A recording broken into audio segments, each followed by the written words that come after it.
We're just vibing. We are. There's no words. It's not a podcast anymore. Look, if we didn't have to worry about DMC, I'd be playing Nirvana right now. But we're live.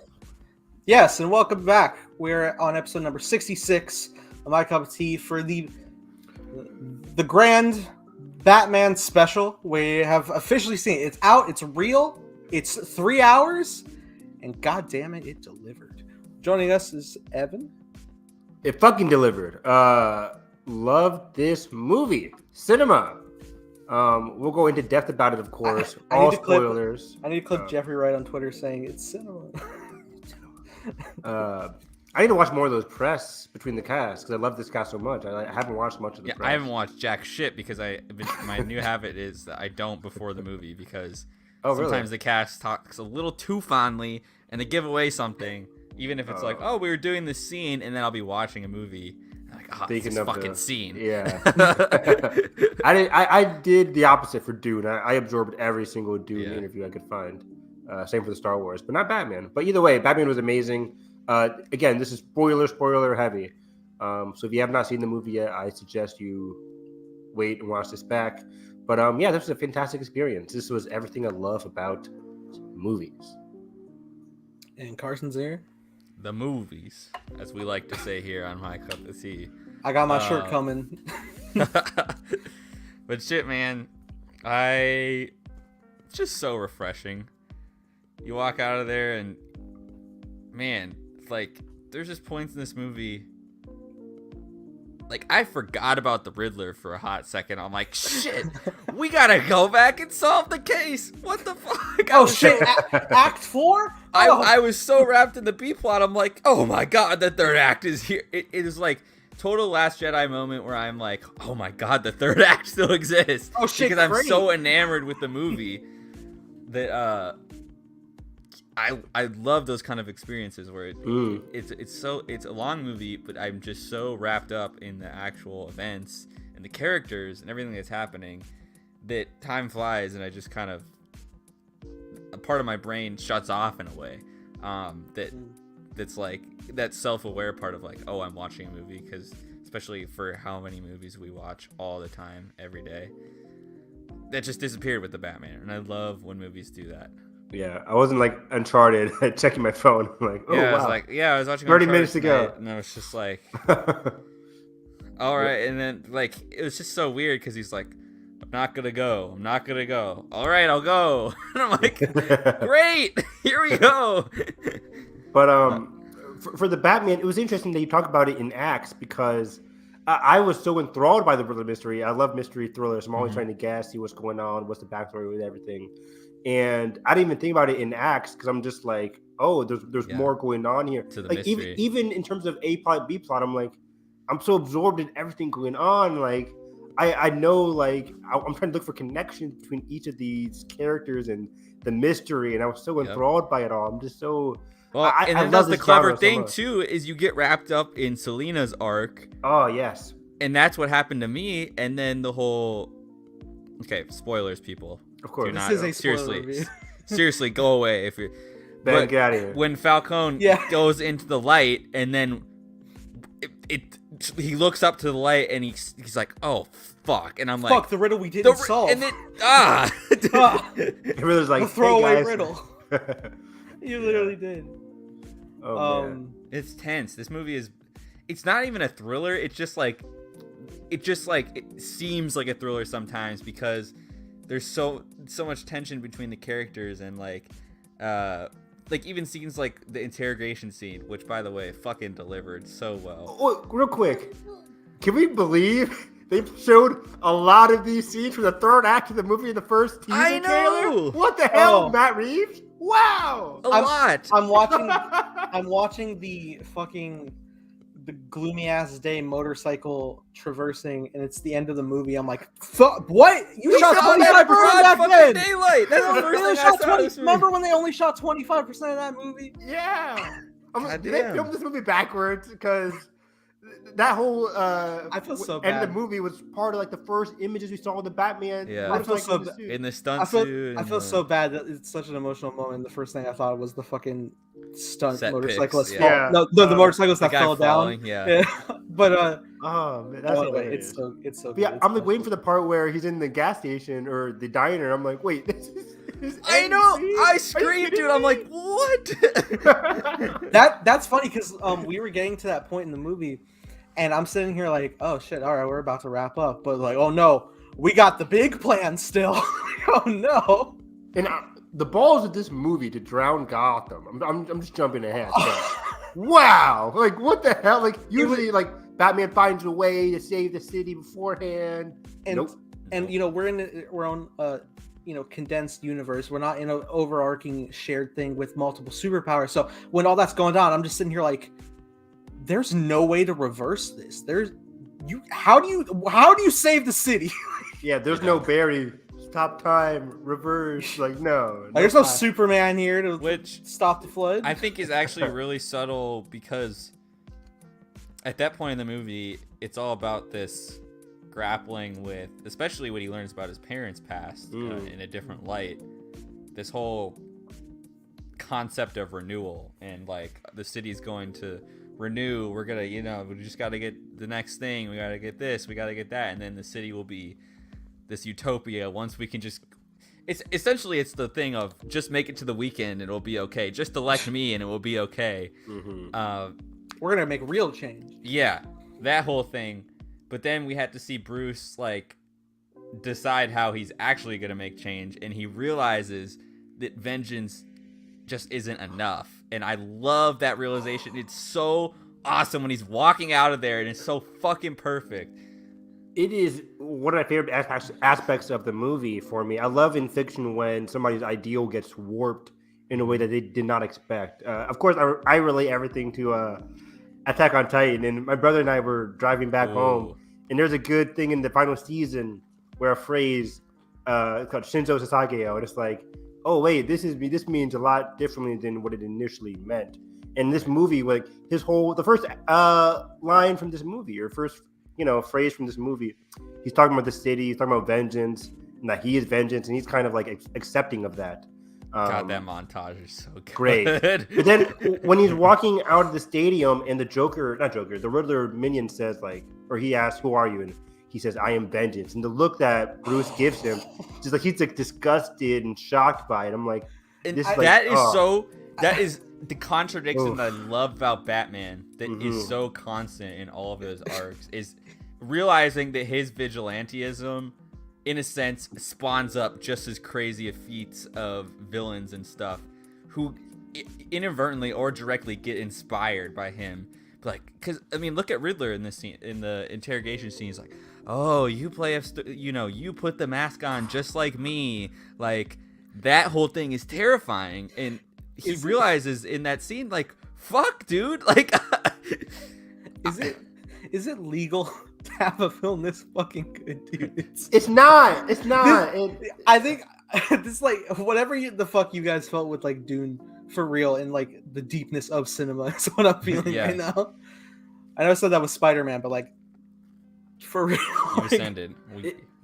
This movie, it's peak cinema, especially because I always say it, like, Seven is one of my favorite movies of all time, and we make jokes about it where directors are like, "Oh, whenever there's any mystery thriller, any mystery, even fucking Civil War, this is Seven because of the psychological game." Fuck off! No, this is Seven. This is like this is the film that I've seen most absorb the tenets of Seven in ways that just works and helps out Batman's character. Like in Seven, the city without a name is such a character, right? Like, it's dark, it's moody, it's always raining, it's never sunny, besides the very end of the movie.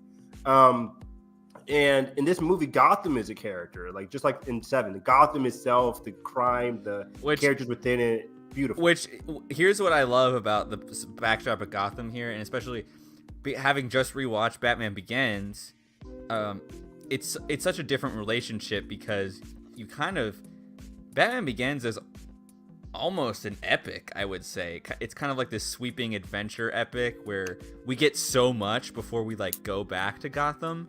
You know what I mean? And so you don't have that same kind of relationship right away, at least. And we also get a lot more like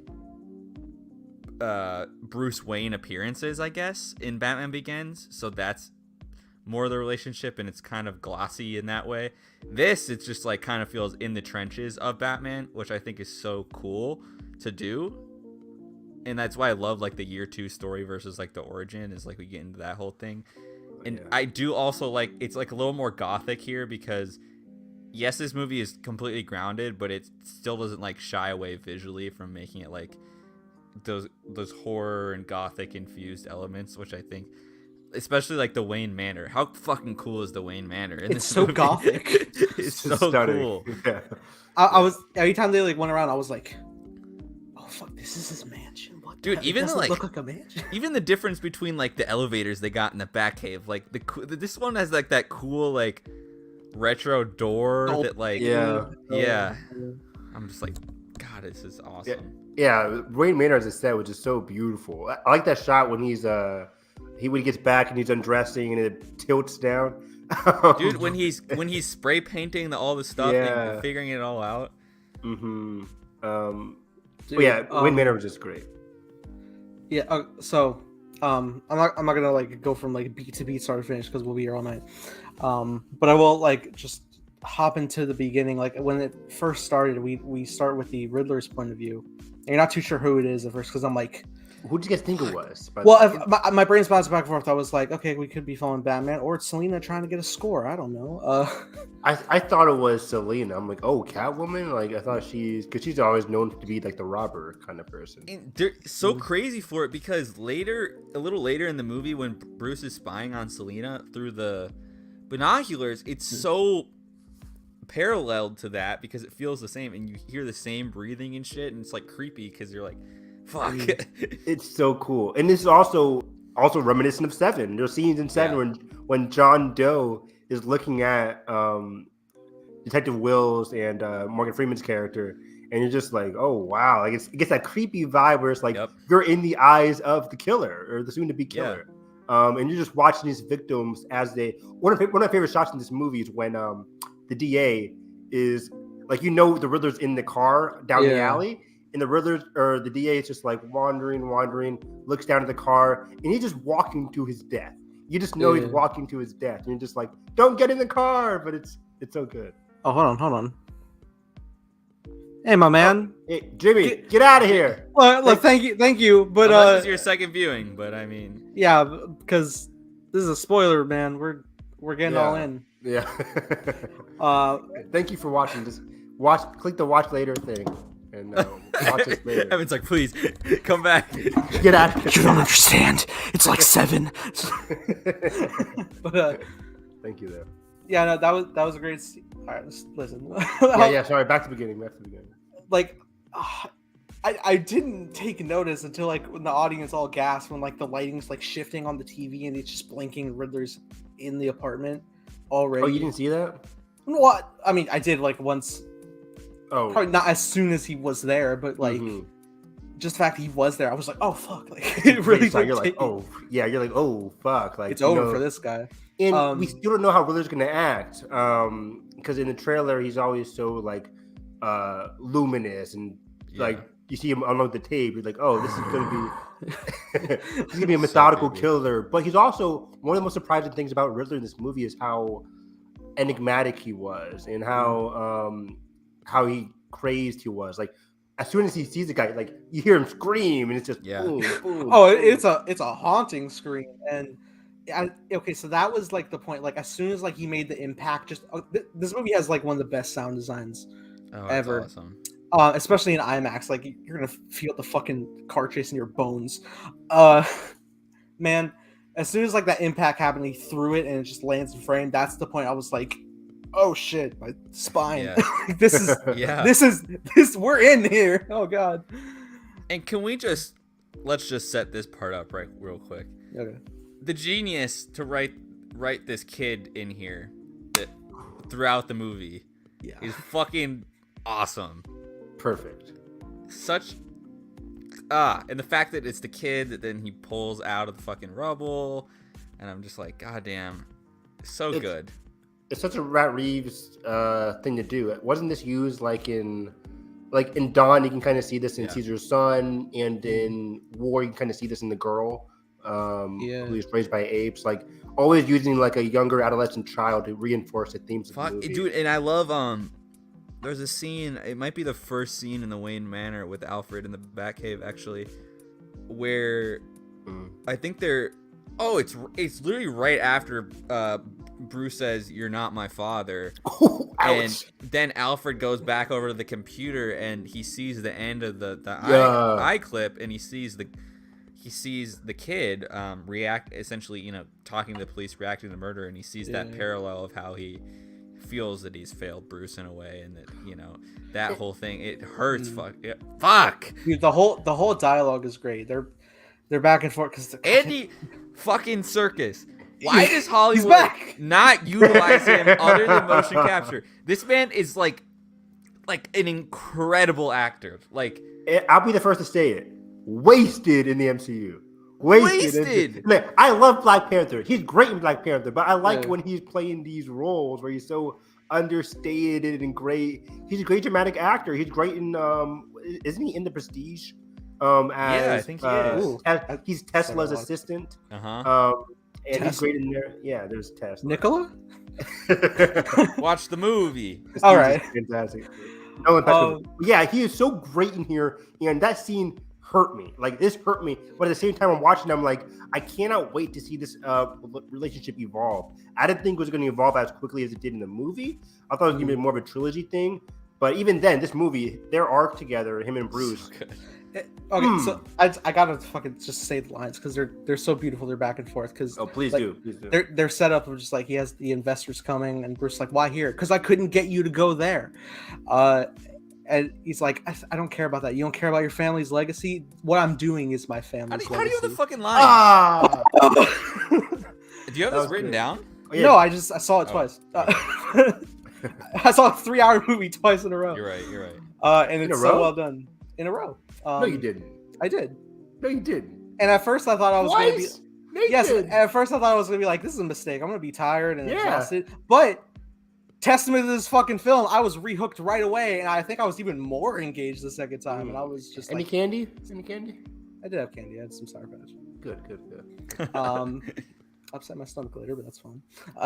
Kept me awake. I had sour Skittles and my tongue was like killing me at the end of the movie. I emptied that bag. See, the secret to sour Skittles, you gotta like let it sit for a second and then chew. But I like seeing the sourness. Anyway, new candy breakdown podcast. Yeah, please. That line where he said, like, this is my family's legacy. I'm like, oh, it's such a great thing to say just in general for Bruce, like getting where his mindset is at the beginning of this movie, like thinking, and even as an audience member, as a Batman fan, you know that's kind of like wrong in a way. Was very interesting.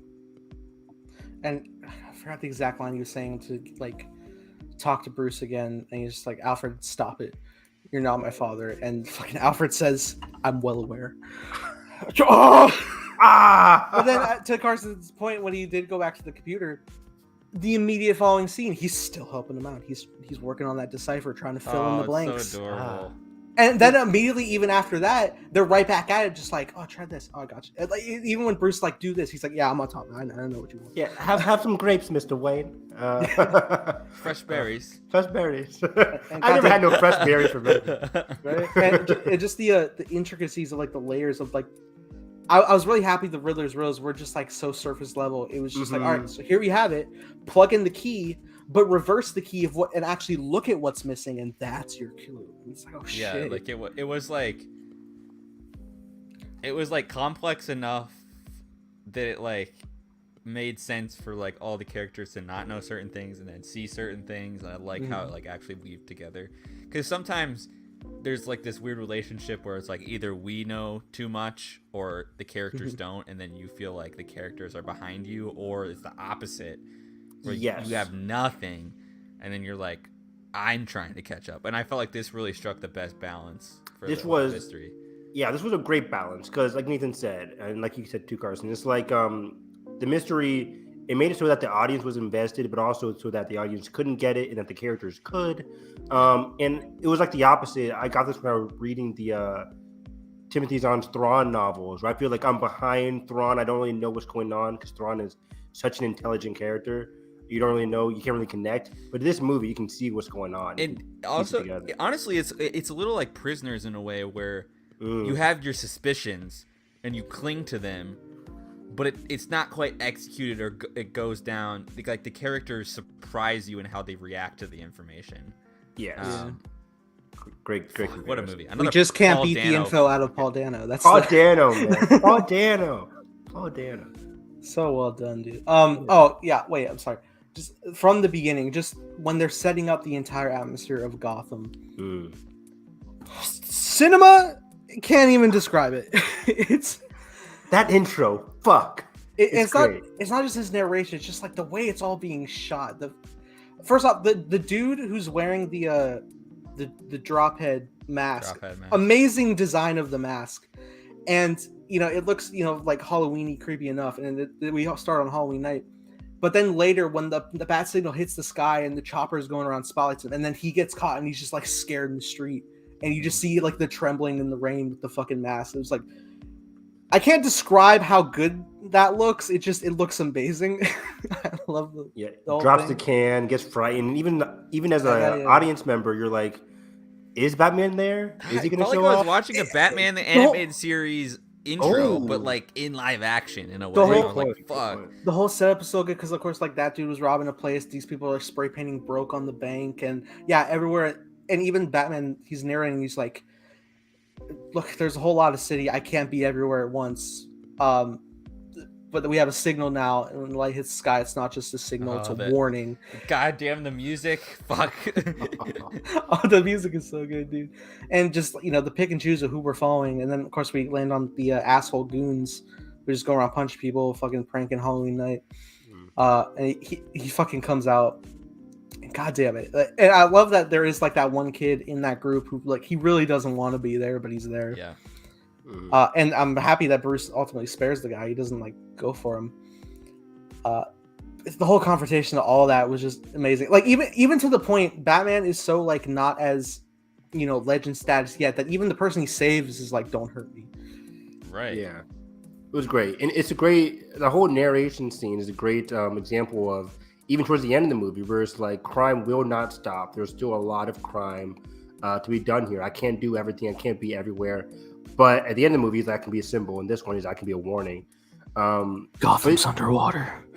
I was like, oh my god, what a line! National Guard's on their way. Like what? How did we get here? We need Batman ASMR for.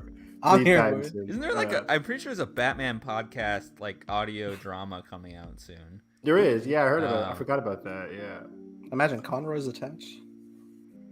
I think so. Yeah, I forget who it is. Probably Conroy. But this was a great scene. And we got our first introduction to how the action's going to be shot with this first scene with the gangs, and the action's just beautiful to watch. Like we saw parts of it in the first trailer, but the extended scene here was just beautiful to watch. They don't cut. They don't that fast.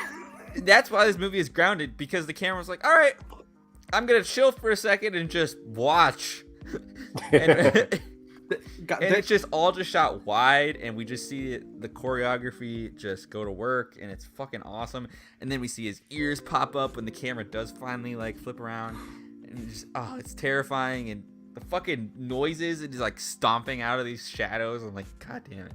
And I love the introduction of the gadget of like the contact lens. Yes. That he uses, and it's so good because like he even says at a point in his narration that like all the nights blur together, and how he has to like write them down to like keep it straight. And like as he's like reviewing the footage, and he's just seeing like all the fucking brutal shit he's doing.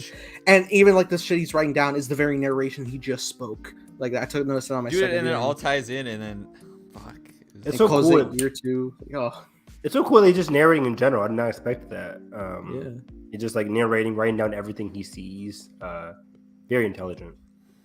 Very well done.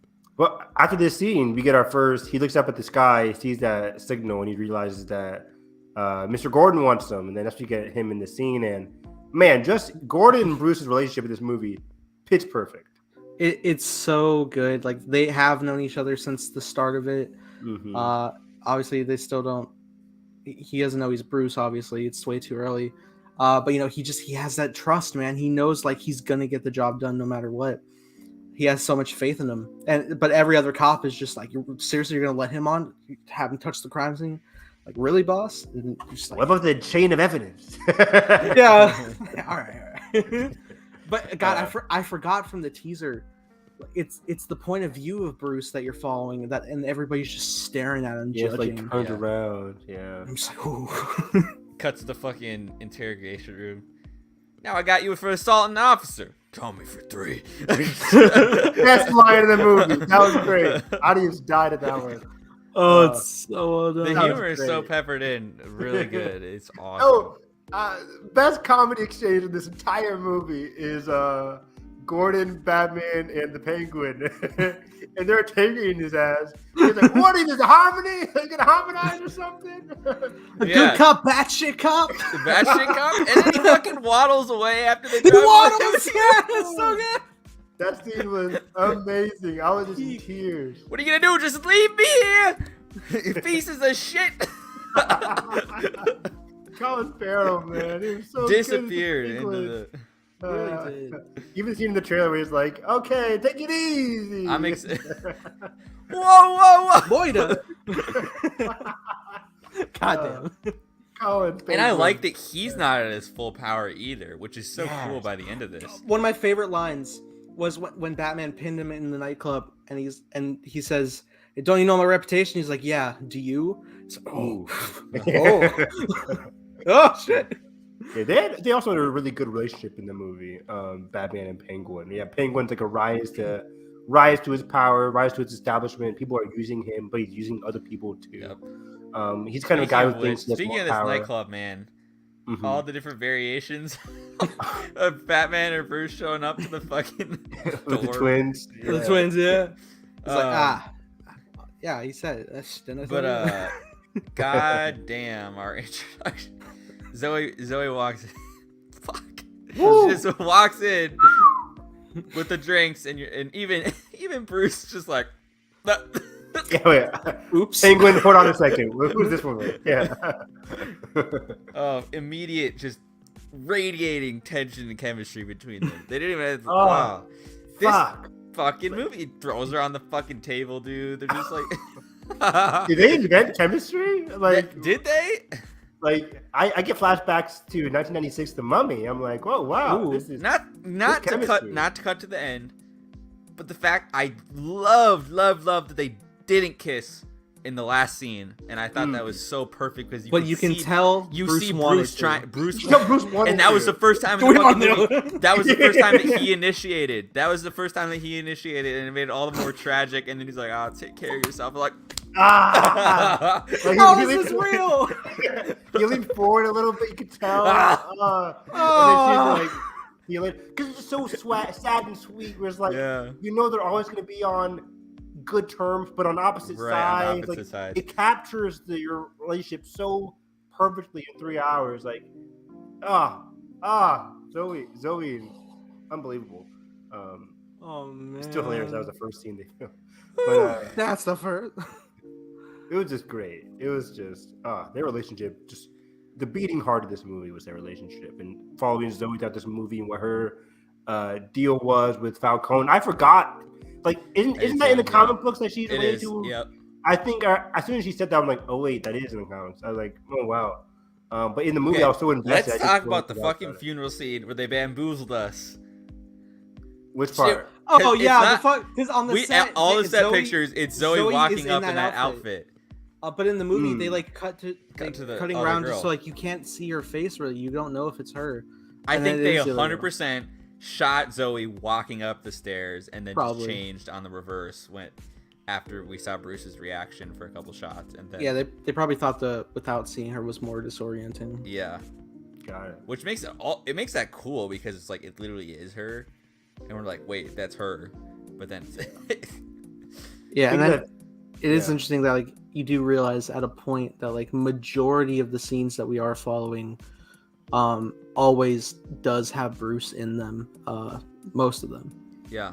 So it is a lot of it from his very perspective. Which I think really worked for this movie. A lot of times we're like, oh, we need to develop the villains from over here. We need to do this. But because it's this like this spider web of fucking mystery, it's like each new interaction adds information, and getting that exclusively through Bruce makes a lot of sense because we're unraveling the mystery with him. Yeah, I think that really makes cool. That makes it the more rewarding when he's figuring out, because we too are at the same time figuring it out. And it made it all the more rewarding when he missed the fucking carpet thing. And that fucking review. Oh god, shit. Dano's fucking delivery in that cell. Dude, wait, he's like as it's going off, and I'm like, yo, the sea, the seawall. Joker who? Okay. Joker didn't get his fucking boats, I'll tell you that. Riddler got his explosion. I need to talk about this for a second.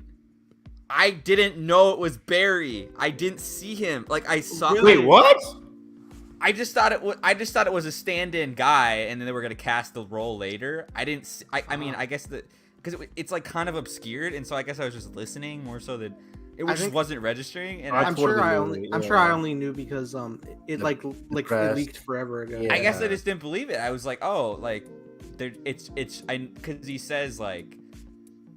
And then he does the laugh, and I'm like, oh, it's Joker, but they haven't cast him yet, so that's why they didn't show him. It is funny, like as the dialogue was rolling out, like of course he has the clown line like very early on, and I'm like, okay, Joker, here we go. Yeah, it's him. And that's when the whole audience clicks like, oh, but like when they were partially showing him, he already has such like a gnarly permanent smile. Does he have makeup on? I think he does. It looks like he had like I thought it was Two-Face for a second. I'm like, this guy. I thought it was Two-Face because not just because he had like the exposed stuck smile, but also his hair was like all messed up. So I thought it was Two-Face for a second. Yeah. So I was like, flip the coin, motherfucker, let's go. But then he broke into the laughter and stuff and kept on. I'm like, okay. What I liked about that scene as well, Matt did an interview where he said, necessarily, it doesn't mean that Joker's in Batman 2. He might not be, which I hope not. If he's just in Arkham, and it's a great example of how that like crime is still rampant. Like this whole ending was great for Batman in terms of the heroism of it all. But as the movie says, there's still a lot of crime, and it will continue to grow. And I like the fact that I think this is like an early Joker that hasn't really rose yet. I like the fact that to me, I interpret Riddler as like really, really the first kind of crazy, like bombastic rogues gallery villain that we've encountered so far. I think so too. Yeah. And I like that being like the first, and then I think it's just going to escalate from here. Yeah. Whoever we do next. I still hope we get the ice Mr. one. Freeze. I'm blanking. Ice. Yeah, Mr. Freeze. Yeah, Mr. Freeze would be the best. Oh, Mr. Freeze. I want Clayface. Clayface too. Dude, Hush. There's a Hush thing. I'm like, oh, Hush. Is Hush gonna be a thing? There was a. They What like about the set Court it of up for Owls misdirect. thing? Wasn't that a rumor too? Court of Owls could work. Or maybe that's just in the background though. It's like a. I'll take but six. I feel like Court of Owls.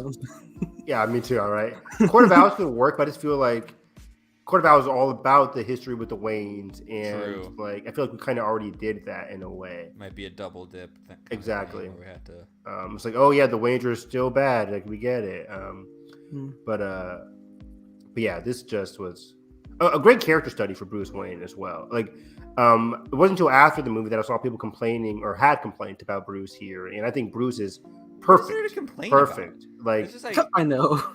Right? This movie's perfect. I had to complain about nothing. But Bruce here was just so good because he doesn't. And the best part about Batman is that we know that even in The Dark Knight, that his true persona is Batman. Like I think most of the Batman movies get that right, but this one just shines. Because at the beginning of the movie, he doesn't care what happens to his body. He doesn't care what happens to him. He just wants to live in that Batman persona. And Bruce, even when he's like that breakfast scene with Alfred, like he has to put on shades because he's been in the darkness for so long. It's like little things like that I just love. Nocturnal animal.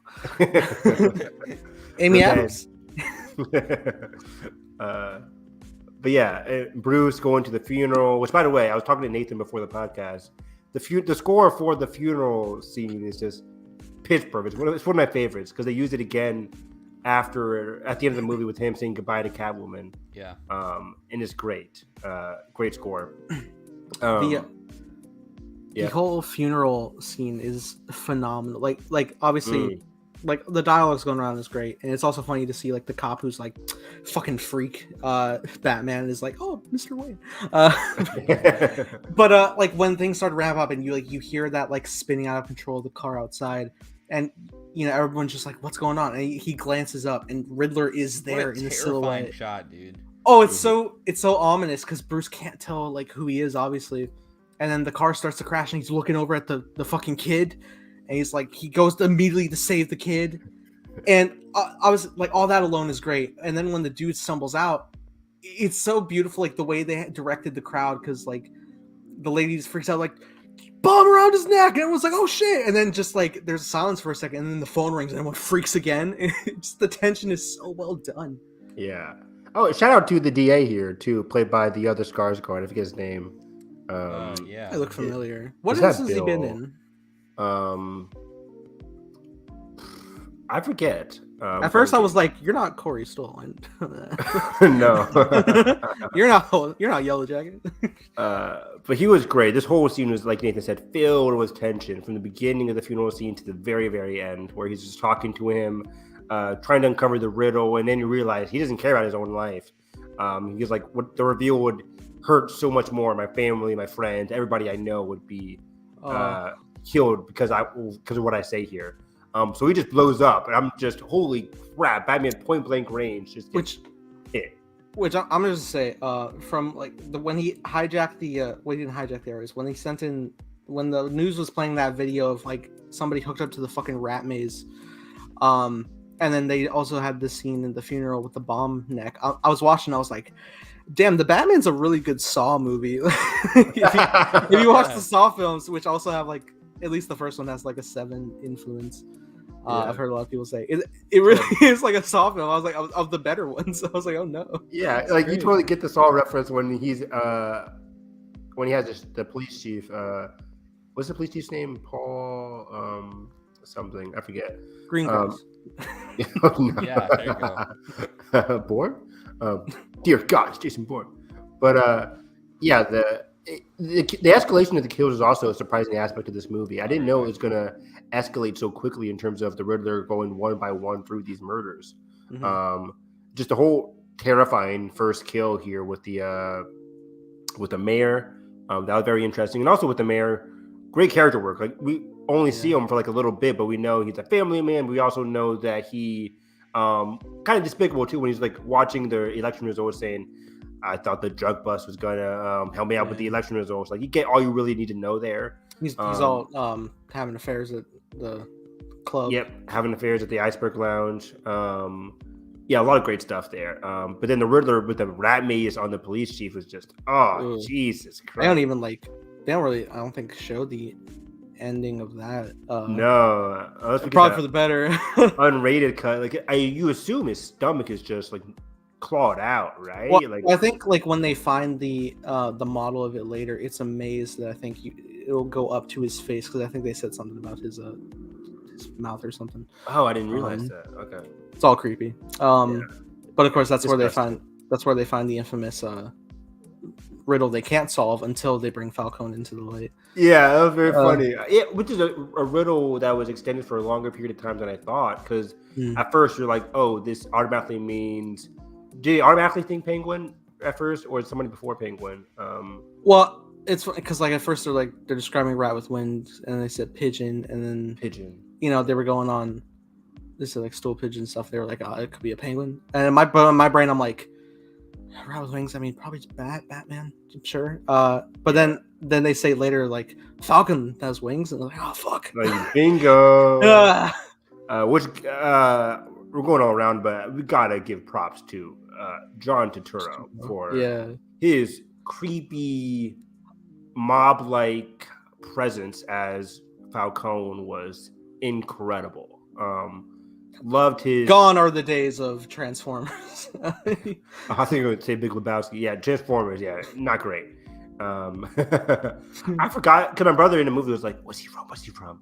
I'm like, he was in Transformers, The Night of. I know him from as well.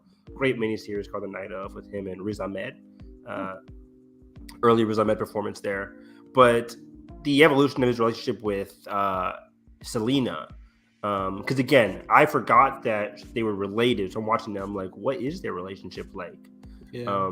Even I can't imagine how it looks like on a second viewing. But when she gets out of the car at the funeral scene, you're like, what's the deal here? Like, you still don't know, but it's just like apparently him just like bringing in Selena. You can look at it now as like, oh, he's bringing his daughter there. But even then, he didn't know.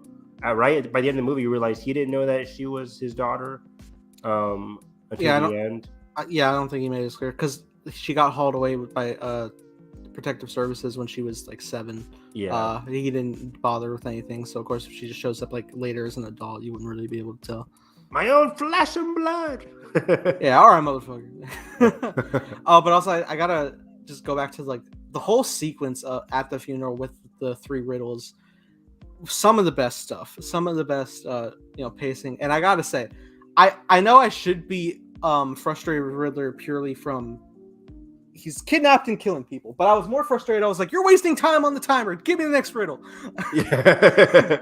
That pissed me off too. I was like, ooh, good job, Batman. I'm like, come on. There's 30 seconds left, and he's like, the final riddle. Oh, and I'm just like, you're not gonna have enough time to input it. Like, he's so theatrical and so enthusiastic, if that's even a word for it, for his riddles, for his plan, for what he wants with Batman. It was so interesting seeing his character develop throughout the movie. But yeah, in this scene, because you're not really rooting for the DA, because by this point you know how crooked he is. Yeah. But at the same time, you also want Batman to solve the riddle and save the day. Yeah. But it doesn't work out at all. It gets blown up. It really is, like, again, it's the mentality when I watch a Saw film. I'm like, because majority of the people who are in Saw traps are horrible people. You just want to see if they can crack it. Mm-hmm. But yeah, watching it here, it was great just seeing him like trying to figure it out with Batman, and Batman would ask him stuff just like, who was it you bribed off? And he's like, he didn't ask me that next one. He's still trying to just keep it locked. And back and forth, yeah. That like we've seen in the I think in the very first trailer, like Batman being thrown by that explosion. I just didn't know it was a fucking man's skull blowing up. Yeah, that was shocking. Skull getting blown up. There was so much like intended darkness in this movie. Guy would get rats all over his face, and then some of his head getting blown up. You're like, wow, okay. I wonder what this R-rated movie looks like. Carson, don't you agree that while it's messed up what the Riddler is doing with the dude's bomb on his neck, that it was more frustrating that he was wasting time during the countdown to set up the next riddle? Yeah, the riddle is so slow with it. It's to set up what? Oh, yeah. like it'll be 30 seconds left, and he's like, "And the final one." Yeah. Like, get there. You're not gonna have enough time to put it in. Yeah, that scene was intense, dude. Yeah, and I love that Batman gets knocked out there and he wakes up in the fucking thing, and I'm like, oh shit, where are we? Let's just. I was take worried. off his I mask. was yeah, someone gonna like, oh no. Yeah, and dude, I thought that at one point I thought Riddler was going to tell Gotham that Bruce was Batman. I kind of got a hint of that at the cell because I noticed he like glanced over at the he camera while he was. It's a very deliberate edit of like he's kind of whispering in a low tone, like Bruce. But by the end of the movie, does he know that he's Bruce Wayne, or was it revealed that he didn't? I think he knows from that very scene because they set up previously the back and forth, just like you see the photo of Bruce like immediately next to I know who you are, and the next target for Batman is the setup. I think at that point he definitely knows. Yeah. Because why else would he spiel so hard about, Bruce.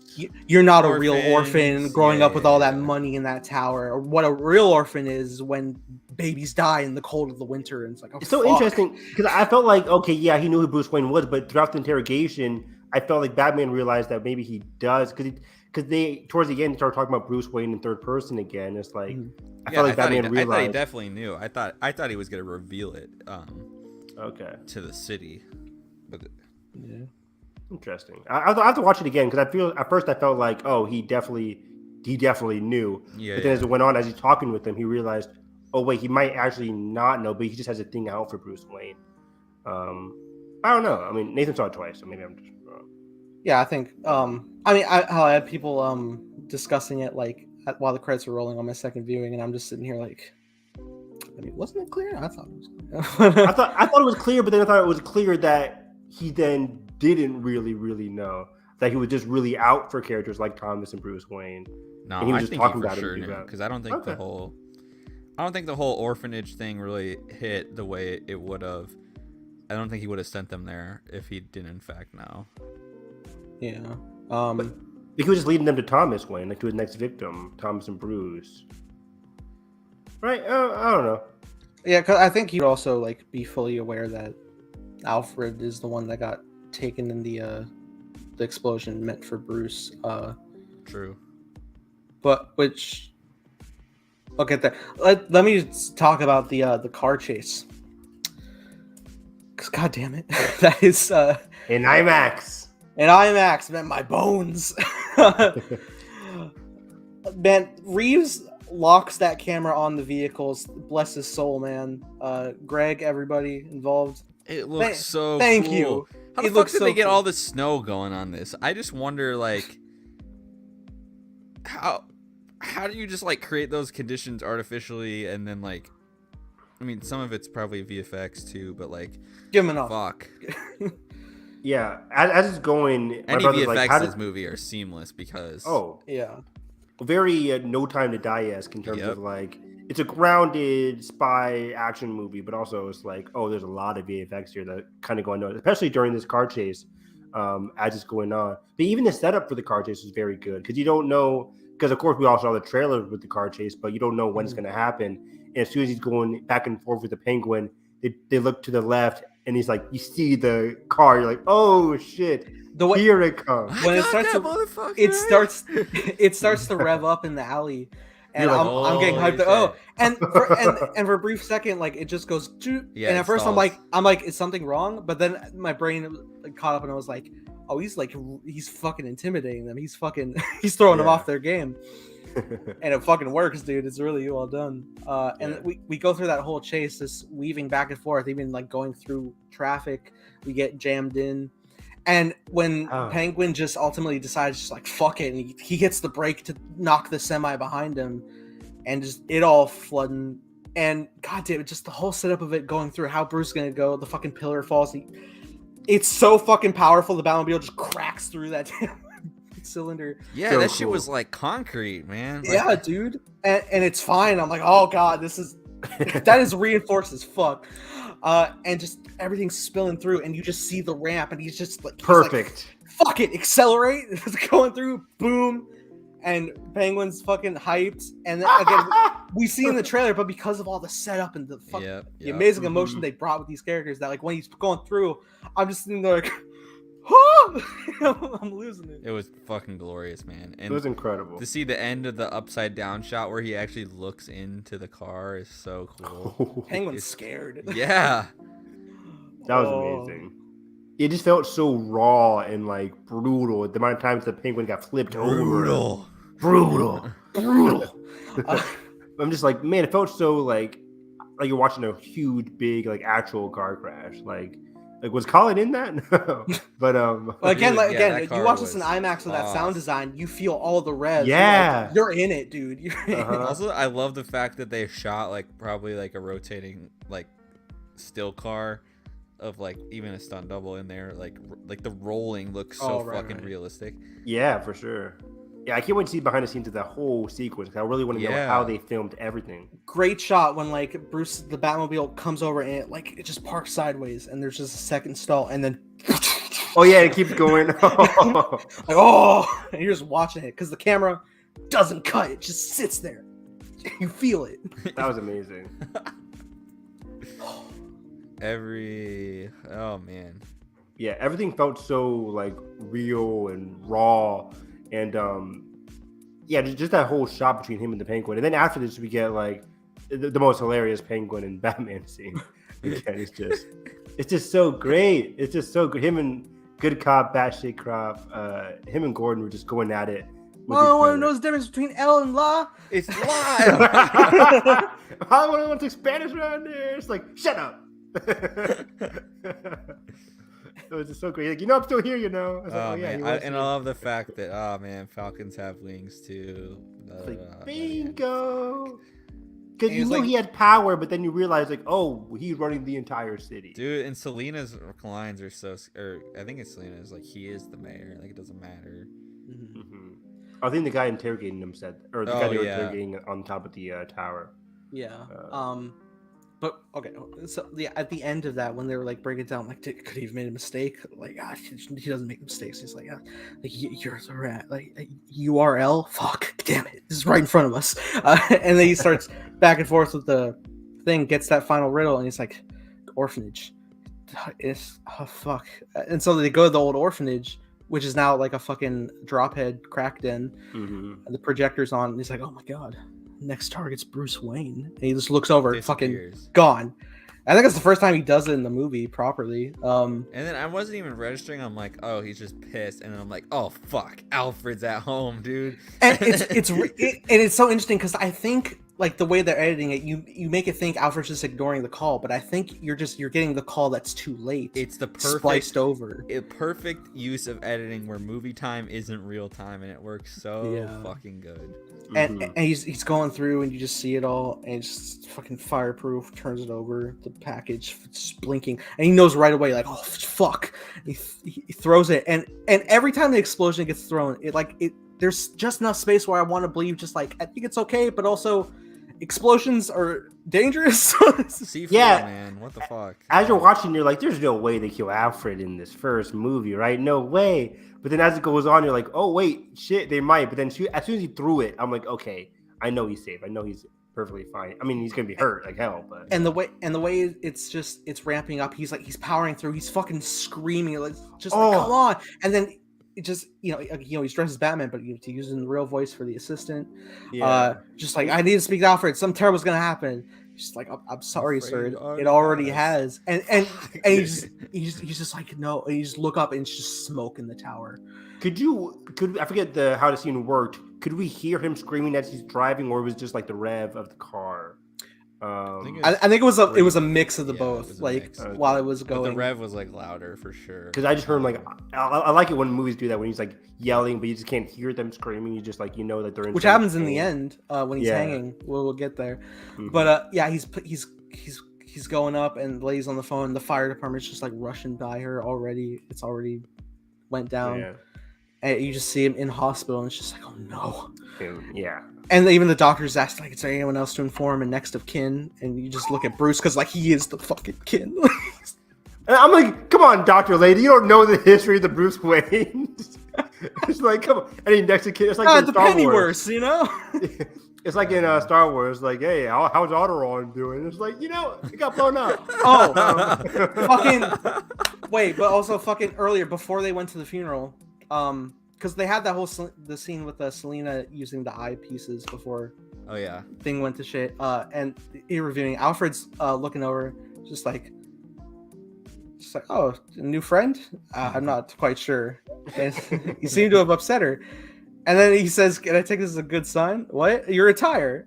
Bruce Wayne making an appearance? The funeral. It's the modus for Batman. And goddamn it, when Alfred says, "Where are your cufflinks?" I couldn't find them. And he's like, "Oh, fucking." He's like, "I don't want your cufflinks, Alfred." And he just fucking. You gotta look presentable. You're a Wayne. You're a Wayne. And he fucking says to Alfred, like, again, undermining, just like, "What about you? You, Wayne?" And he's like, "Your father gave me these." It's just like, fuck, man. Everything. What? Bruce such a dick. I'm like, oh, come on, Bruce. And Alfred's still there. Because he's a grown person. Like, it goes into like age as well. Like, Bruce right now is like in his late 20s, just a young guy. Mm-hmm. And Alfred has seen so much. He's been through so much with Bruce. Like, he raised Bruce. He knows how he is. He knows he's a good guy at heart. So he's not taking anything personally. I love all these Alfred and Bruce relationships, and I just rewatching Batman Begins at the bottom of the elevator. Never gave up on you, Bruce. Like, Good stuff. It's one of the most unexpected relationships in this movie because you go in expecting the Riddler and Batman, Bruce and Catwoman and Selina, but oh man, and Carson mentioned it on Twitter, but towards the end, the scene between Bruce and Alfred is just incredible. It's perfect. Yes, the hospital when he wakes up. And the first thing he says to him, like, he's been sitting there with Alfred so long, and you know he's worried, but the first thing he says is, "You lied to me." I'm like, even right before he says that, Alfred looks over and he's happy. Yeah, he's happy to see him, and the first thing he hears, "You lied to me." It's oh no, it's like, not like this. It's not like this. Yeah. Let me just IV up and go back to sleep. Fuck. Alfred's like, oh, here we go again. Where's the morphine? And I love this. This is like the certain point of view stuff too, where like the truth gets corrupted in a way in these mysteries. Where you have I saw darkness. Fuck, and he's like, and he's just explaining like Bruce's father's side of the story, and it's just like it hits so different. Like after that, from there's so many layers to this conversation because it goes into Bruce's arc in the movie already with his idea of vengeance and avenging his father and having his father be like this idealized figure in his mind and having that be twisted already.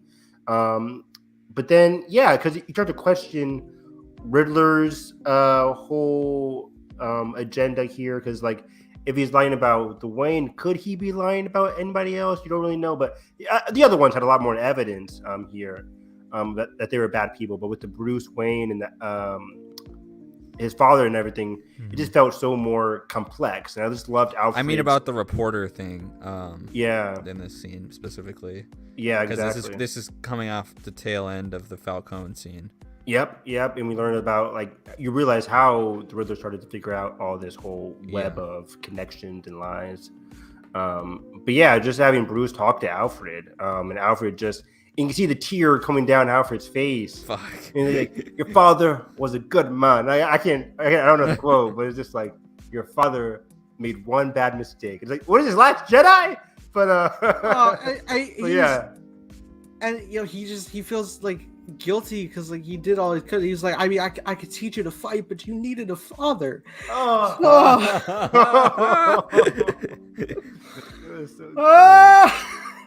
It just goes full circle, this conversation, because he's crying, and then Bruce like looks into Alfred's eyes and he can tell like, oh wait, yeah, he's telling the truth here. Also, one of my favorite things about this movie is that earlier when he's talking to Falcone, which I just love that scene in general, we'll talk about that in a second.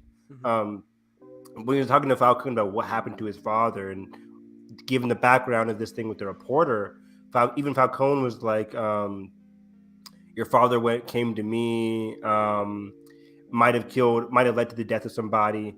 So even right now, Bruce is questioning what his father did, but when Alfred tells him, he kind of like understands, and he kind of understands everything that went through with it. Is like, it was like a middle truth, like stuff went down, but like Thomas wasn't about it. He was going to go confess his side right away. And amazing stuff Alfred said when he's like, and that night your parents were killed, and Bruce asked like, is Falcone had them killed? And even Alfred's just sitting there like, I wish I knew for sure. Like, it could have just been someone random on the street who got itchy trigger finger too fast, needed money. Like but if you don't believe that I hadn't tried every single day to be certain, why? Yeah, in the past 20 years. It just hits so deep, and that's what I liked about this movie so much, because you start to think like, oh, could there be a bigger mystery in terms of like who killed his parents? But I like that the movie leaves it so open-ended, which again is quintessential Batman. Because even in the comics, like they could say, oh, the Joker did it. Oh, some comic writers say this did it. But in this movie, it's like even Falcone is like, it could have been what's the guy with the M? The other guy that we don't really see. Marcone. It could have been Marcone. Then you it could have been Falcone, or it could have just been anybody. It was just the Joe Chill, which is works so much for Batman, because like Batman isn't going to be out for one revenge, because you can see it kind of like lingering in Bruce's mind, like, oh wait, if it's Falcone, then if I get Falcone, then I'll get my like revenge for my father. That vengeance ideal again. And then he realizes that's not enough. The fact that the fact that it's still hanging up is still reinforces that Batman has to do this every day because he isn't just fighting for his father. Because he's fighting for the city. Gotham forged Falcone. Man. Exactly. Yeah. Right. So it's just like I can't just get one person. Solving one person, the root of my trauma isn't going to solve everything. I have to keep doing this to save Gotham, and that goes even further towards the end of the third act.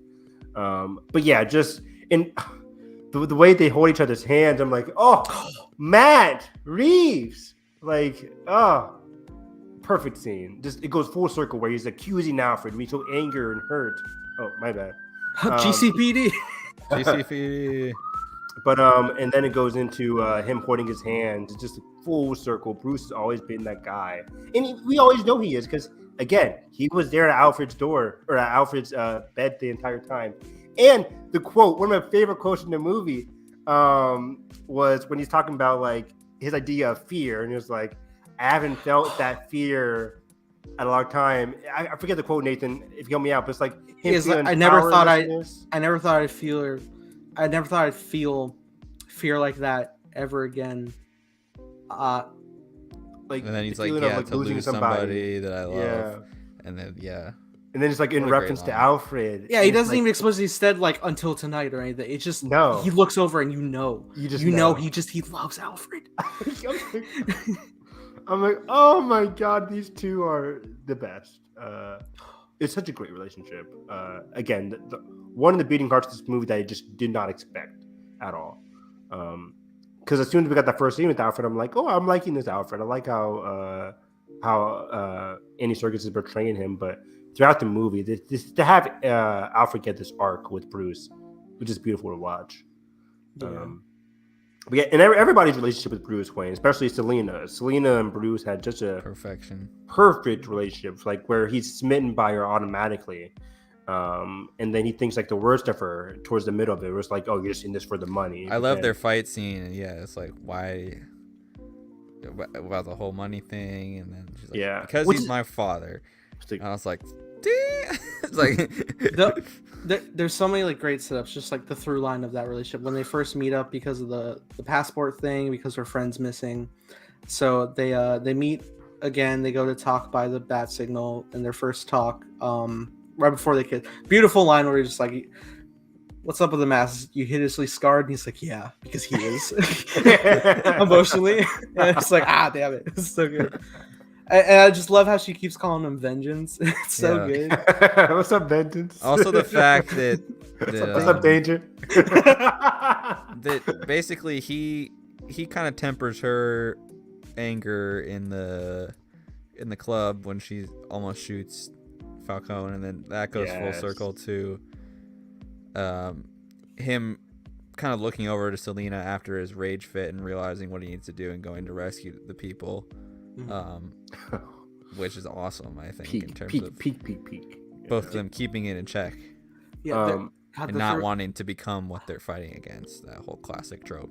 Yeah. The through line of the story is great because I guess after they have like that first kiss encounter, they meet up again right before the chase, and that's when she discovers her friend's body, and it's like, fuck again. 7. Yeah. Fucking Bruce. I love when she shows up. He's like, Gordon, this just got complicated. What do you mean? No answer, no response. Fuck. Kind of hard to explain. I don't know what Gordon's plan was, where he pulled up and got right out at the shooting. I think he thought Batman was gonna swoop in and help at least or something. Yeah. I'm sure it was just like, all right, distraction while he gets in place. Gordon was putting in work though. It took out like 2 guys with that little 9mm. Like it's blind over the upgrade this door. man to commissioner right now. Right? This guy's the best. But yeah, then they get back. Selina even like steals one of the fucking bags before the chase goes, which is great. That's funny when she's get that money over. Yeah, they come back. They have their little argument with the father reveal, and then she persuades like, "Come on, Vengeance." And he's like, "All right, don't make a move before I get there." But then we go through all the stuff, the Alfred thing after the chase and everything, and then we get the signal. Bruce comes back. Gordon's down there, and it's Great like, comedy. "Oh, that was you. Thought it was you." And then they're like, "Oh shit!" And in my brain, Gordon I'm like, pulls his gun like, oh fuck. "Yeah." And even in my brain, I'm like, "Fucking Riddler's up there. Oh no!" And then you open it, and it's just Selena beating the shit out of the dude, already step ahead, about to kill the dude. Kenzie, correct? Horrifying Yeah, voicemail. Kenzie or whatever. Yeah, the DEA guy. Yeah. And he reveals a lot about the city. Uh-huh. This whole city's been under the thumb of Falcone here due to the renewal. For 20 years. For 20 years, the renewal program let open a lot of leases, and it was like all out grabs, and every person got a piece of the pie, from the police to the politics with the mayor, to the. No wonder Gotham still is the way it is. Nothing's been changed. Nothing got changed. They took the money. They took the money. They took basically the infrastructure of the city. Got grabbed by a few select men with all the power. While keeping the drug ring going. Exactly, and then making that fake drug bust just to appeal again the mayor and continue that power, because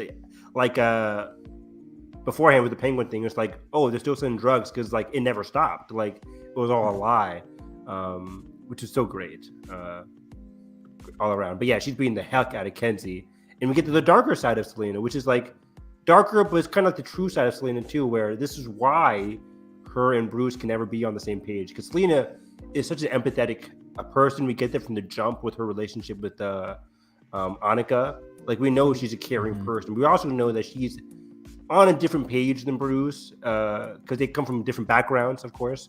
Where I like what she said earlier on, like, I can just tell you're rich because you don't give a fuck what's happening, basically. What, do you live in a cave? Yeah, she literally says that. It was so good. They're basically just clocking him every conversation they have.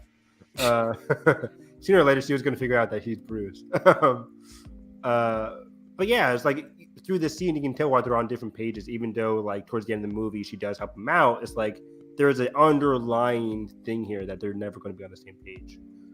In this scene, which is really classic for the relationship. I can't get over the fucking early on scene when she puts the contacts in, and she's like I feel like I'm just bait on a hook here, and he fucking, goddamn it, he comes over with the most fucking sexual energy, man. He's just big time.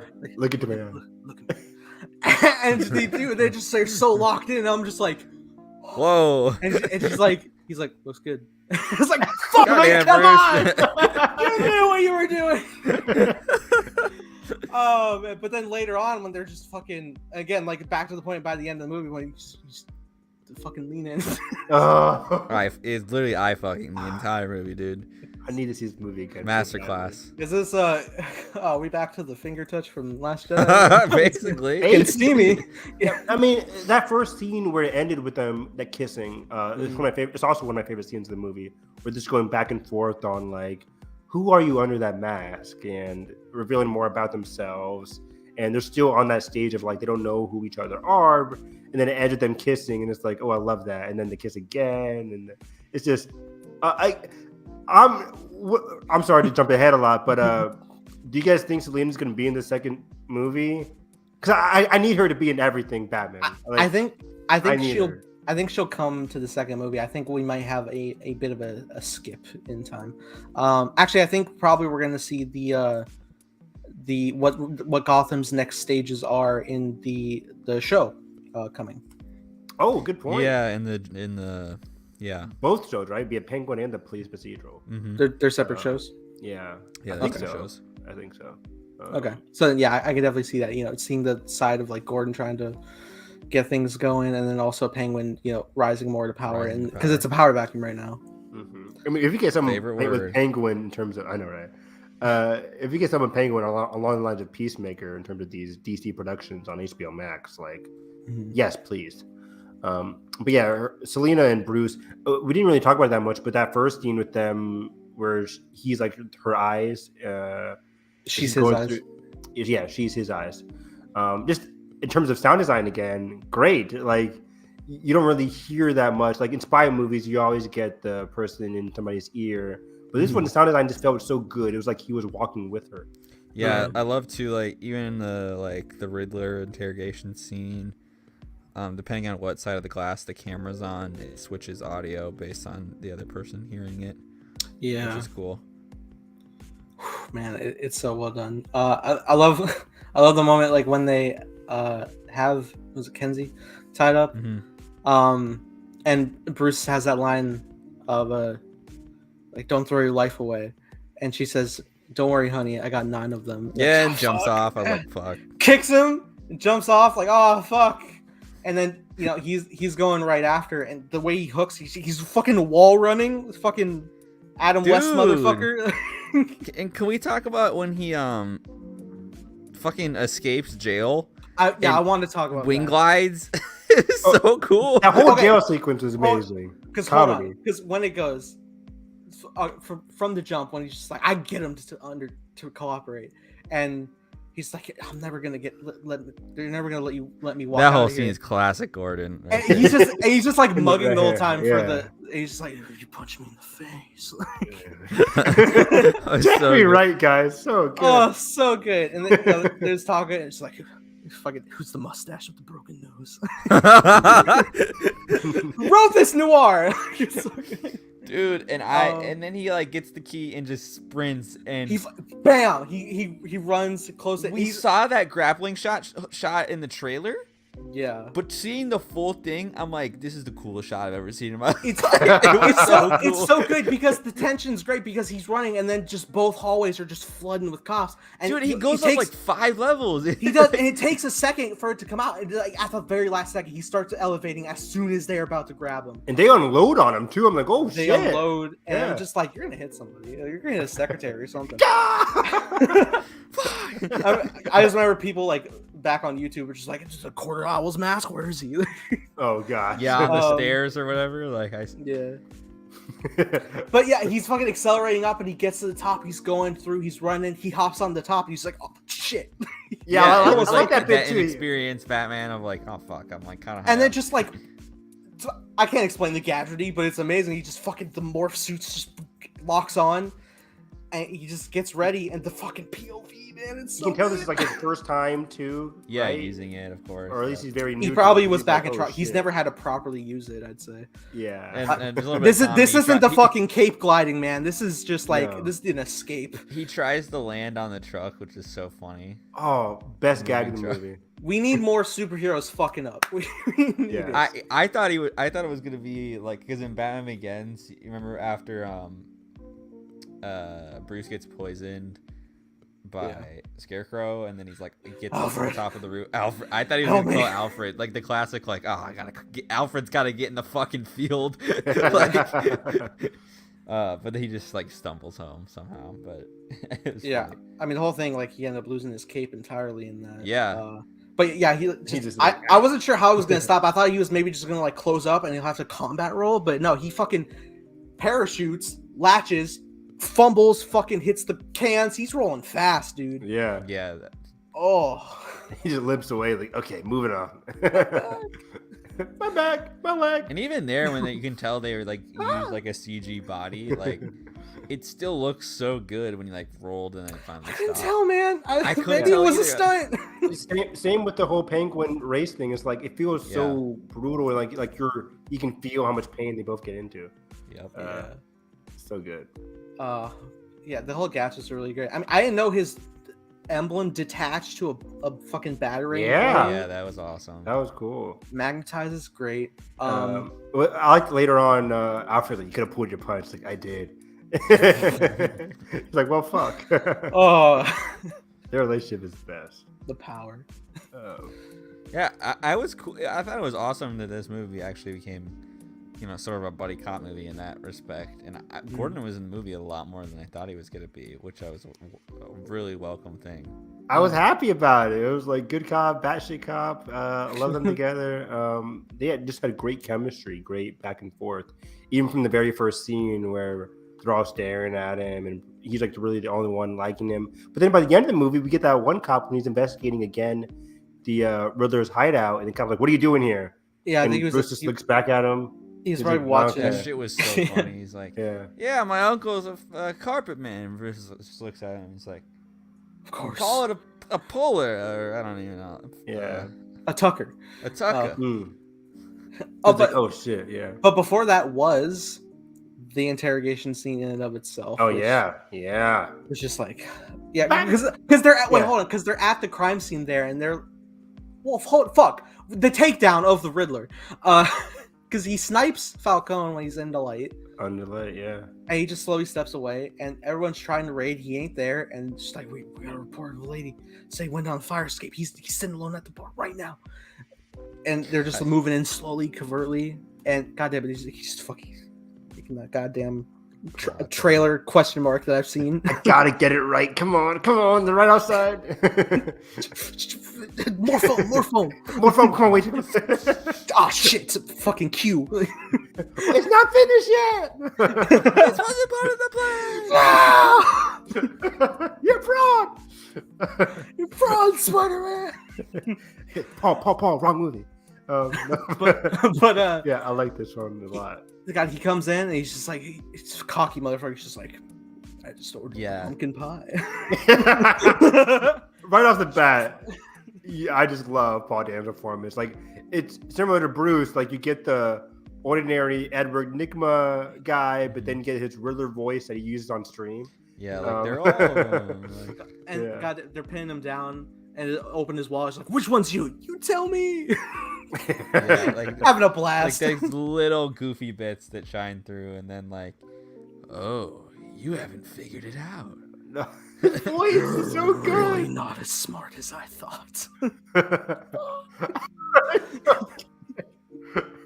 And like we mentioned earlier, his whole monologue about the orphan thing is like really like, I think grounded the character in terms of like, I really believe that he was, forged by Gotham in this, horrible way. Yeah, this scene doesn't work. You're really not going to work with the theme of the movie and Riddler's character, but Paul nails it down so hard. Like, you can visualize it as he's talking. Like, we can't see it, but because he's also been to the orphanage prior to the scene, you can also kind of get that visual as well on top of what he's saying here, where the rats were eating our flesh or biting my toes as I sleep at night.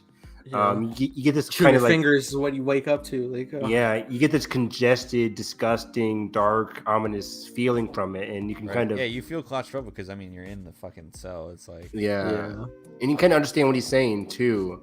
On top of like going through all the corrupt people in Gotham, like maybe the Riddler is onto something. But then, as we get with most Batman villains, it's like they take you to that extra step of depravity.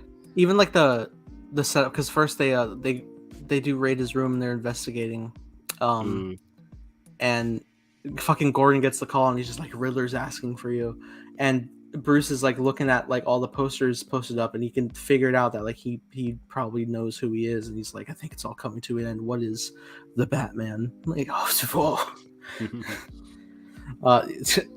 the end of the movie, but no.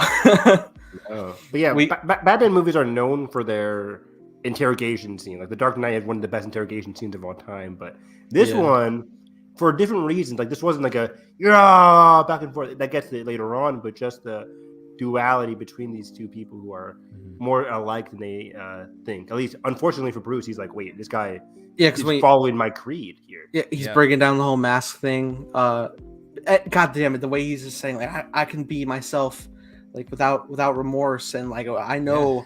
They all think they know you, but like because he's like, what have I fucking done? And then he's like, what did you do now? Like, what the fuck? Like, what have I done and what have you done? Like, this is out of hand. And we're not partners in this. And then he starts like having a heartbreak. Like, how could you say that? Like, he genuinely believed they were just two sides, same coin, which arguably. Yeah, he's getting super emotional. He's like, no, this is not the way it was supposed to go. It's like, oh. I want to watch this scene right now. It's so good. It's so perfect. And then, goddamn it, he starts like freaking out, just walking, pacing around. Yeah, it's like, oh, you don't. Oh, you're really not as smart as I thought you were. And Bruce so just like terrifying. Like, what have you done? And he just starts singing. He's singing. He's like, what have you done? What have you done? What have you done? He's just singing. He's singing. Yeah. He's just singing, and it just echoes into the next scene. It's like, oh. He cuts open, and he trying to figure it out. Dude, this third act setup is insane. I didn't expect it to like be on the scale that it was. Yeah. And so then we talked about the apartment scene. They figure it out, and then just these bombs go off, man. We didn't save it. We didn't save the city in the way. No. I love that it wasn't as clear cut as like just stopping the bombs from going off, or like it was just like more complicated. It's like literally And it's not just the bombs. Once they unlock that video, which is funny because he's just like, "Hey guys, thanks for the support." Like it's a He casual felt like a Twitch YouTuber. stream, like Yeah. 500 followers, a very, very small commute. It's crazy. Like you have to like really, I'd be like deeply devoted to unlock the whole video to get in on this. And people are like, you'd see like the side chat just like, you can, for fucking winter protection soldier gear, these masks, you can get them to salvation. Like go here, bring your fucking cling wrap. Like I'm reading all the fucking things. Like what caliber guns do we bring? It's like, oh shoot. It's like, oh fuck. And then it's just a build up. You see like, you see a Riddler walk over, you're just like, fuck. And then they all just start nodding to each other, dude. Yeah, they're all coming out, and it's just like, oh, we're fighting an army of Riddlers. And then the mayor candidate's out there, and she's like, nah, we gotta go calm everybody down. And I'm like, don't go out there. She looks Don't up. go out. Bang. And I was worried for a second. If you're one of the Riddler goons, you've been posted up there, you're waiting, you're chilling, you have one job to hit the mayor, then they don't get a kill shot out there. I'm like, come on. Oh. They clearly ain't trained. They're just kind of just fucking dark web users. It makes sense too, yeah, because like they should have got the kill there, but because they're just like ordinary people, it's just like, oh wait, yeah. It was kind of funny in itself. But man, the effects when Batman comes in and rains down above them. Fucking wow. Bam! He drops down. Amazing. Instant action. He's going for it. He's fighting them. He's hitting. And at a point when he does get knocked down, there's the fucking fire extinguisher, and he sets a little explosive on it, brings the smoke, dives on through. He's swinging baseball bat style a fucking rifle. It's insane. And he takes out the one guy, and he just turns around to the one dude left. He's like, oh shit, man. And he's approaching, shotgun blast, like You feel that shotgun I blast. love how he gets like torn down this fight. It wasn't like an overpowered thing where Bruce just like took them all out, and like that was the save the day moment. It was like down to the last guy. Yeah. Selina had to show up, which is phenomenal to see her help. Yeah, I love that. And then Gordon had to show up after the fact too because of the whole thing. That sequence is great because like Selina pulls him up and she's like, "It's okay, it's over," and then she Great gets shot, by back. the way. Like she covers like the entire theater screen. Mm-hmm. Yeah, it really is the point of view, and it's starting to fade because Bruce's vision's fading because he's starting to pass out, and then but Selina's getting attacked, and he's like, he can't fucking let this happen. He has this little boost of adrenaline. He has this like little compartment in his thigh to open to fucking inject. Fucking Logan. And he's just like, he enters, he screams, like his eyes go cross, like, and blind rage, and he just goes, he's like, too much. Like, two was enough. I was so trailer of Selina watching, and I'm like, yeah, she's like, taking a step back. Shows. I was so worried that he was going to get like his first kill here. I was like, oh, that was worrisome. Is he going to kill somebody? And this can be a big part of this movie, but no, he doesn't. I'm like, thank God. But then again, like I said earlier in the podcast, we get the best line where he's like, "Who are you? I am vengeance." And it's like, oh no, not like this. Not like this. We don't got time though, because the flood is here, man, and it's knocking everything too. And then he immediately jumps into action after all that. You see it and you realize, wait, basically all of Gotham, majority that is available is here, flooded. Power line setting, it's gonna kill everyone. He's got to go now. He's got to act, and he just shoots, and he doesn't like wait for a retraction. He just swings to it, grabs on, and he pulls this thing off, and he's just waiting. And like Evan said, the sound cuts out, and he's just like, dude, it's so good. And it's at that point with like the impact, I thought he knocked himself out by like an electric blow or something. Me too. Yeah, I was like, oh, self-sacrifice. No. He died. Yeah, I thought it was going to be a Spider-Man 2 situation where he gets knocked out and then they pick him up from the water. That'd have been crazy. We won't tell nobody. Yeah. So Gotham, we look out for each other. No. But you mess with one of us, you mess with all of us. But Moida. but they pick him up, or no, he picks himself up, and again we get another best shot of the movie where he ignites the lighter, the flare. He don't stop. Reeves don't stop. Reeves doesn't stop, and then of course the very first person to take his hand. Which it was great first because the new elect mayor, she's been like, we don't need a fucking vigilante, we need real change. Yeah, and you see her hesitate, but then she gets the first offer, and then the boy comes through, and I'm just like, third time's the fucking amazing charm of Matt Reeves, dude. We're like forging the connection of the new generation embracing their city, and I'm like, fuck, this is so cool. And she gets up, and the score that plays here, and then everybody starts to like help each other out, and he's just leading them, getting them out, and it starts to fade to black, and you just get back on Gotham. It's just like, Gotham's underwater. The National Guard. They've declared martial law. I'm like, the apocalypse. Crime doesn't stop. Crime doesn't stop. Yeah, the fucking power struggle, and it's because things are gonna get worse before they get better. And you just see a shot, mostly a big lingering shot of the Penguin there, in that moment. I love that view that they have in the house. Or Falcone's house, they gave base or whatever. It's insane. Beautiful. They gave Penguin that Kylo Ren shot when he's looking over Starkiller thing, where it's just like, next week, baby. The new potential. Yeah, I'm just like, that's so cool. Just like, crime is growing, but the heroism is also growing as well. And he makes the choice of what kind of Batman he wants to be here. Yes, and it gets. Cool. This is my favorite. I think this is my favorite Batman scene ever, dude. Honestly, it's awesome.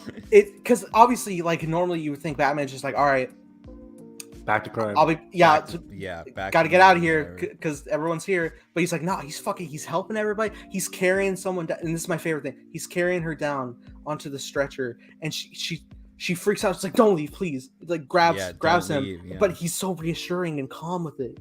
And it's just like, fuck, man, this is what we need. We need more. And also, it's daylight. It's daylight at this point. It's daylight at this point, which I think is a really nice touch. That he's out in the day. He's essentially beaten some form of the darkness in him.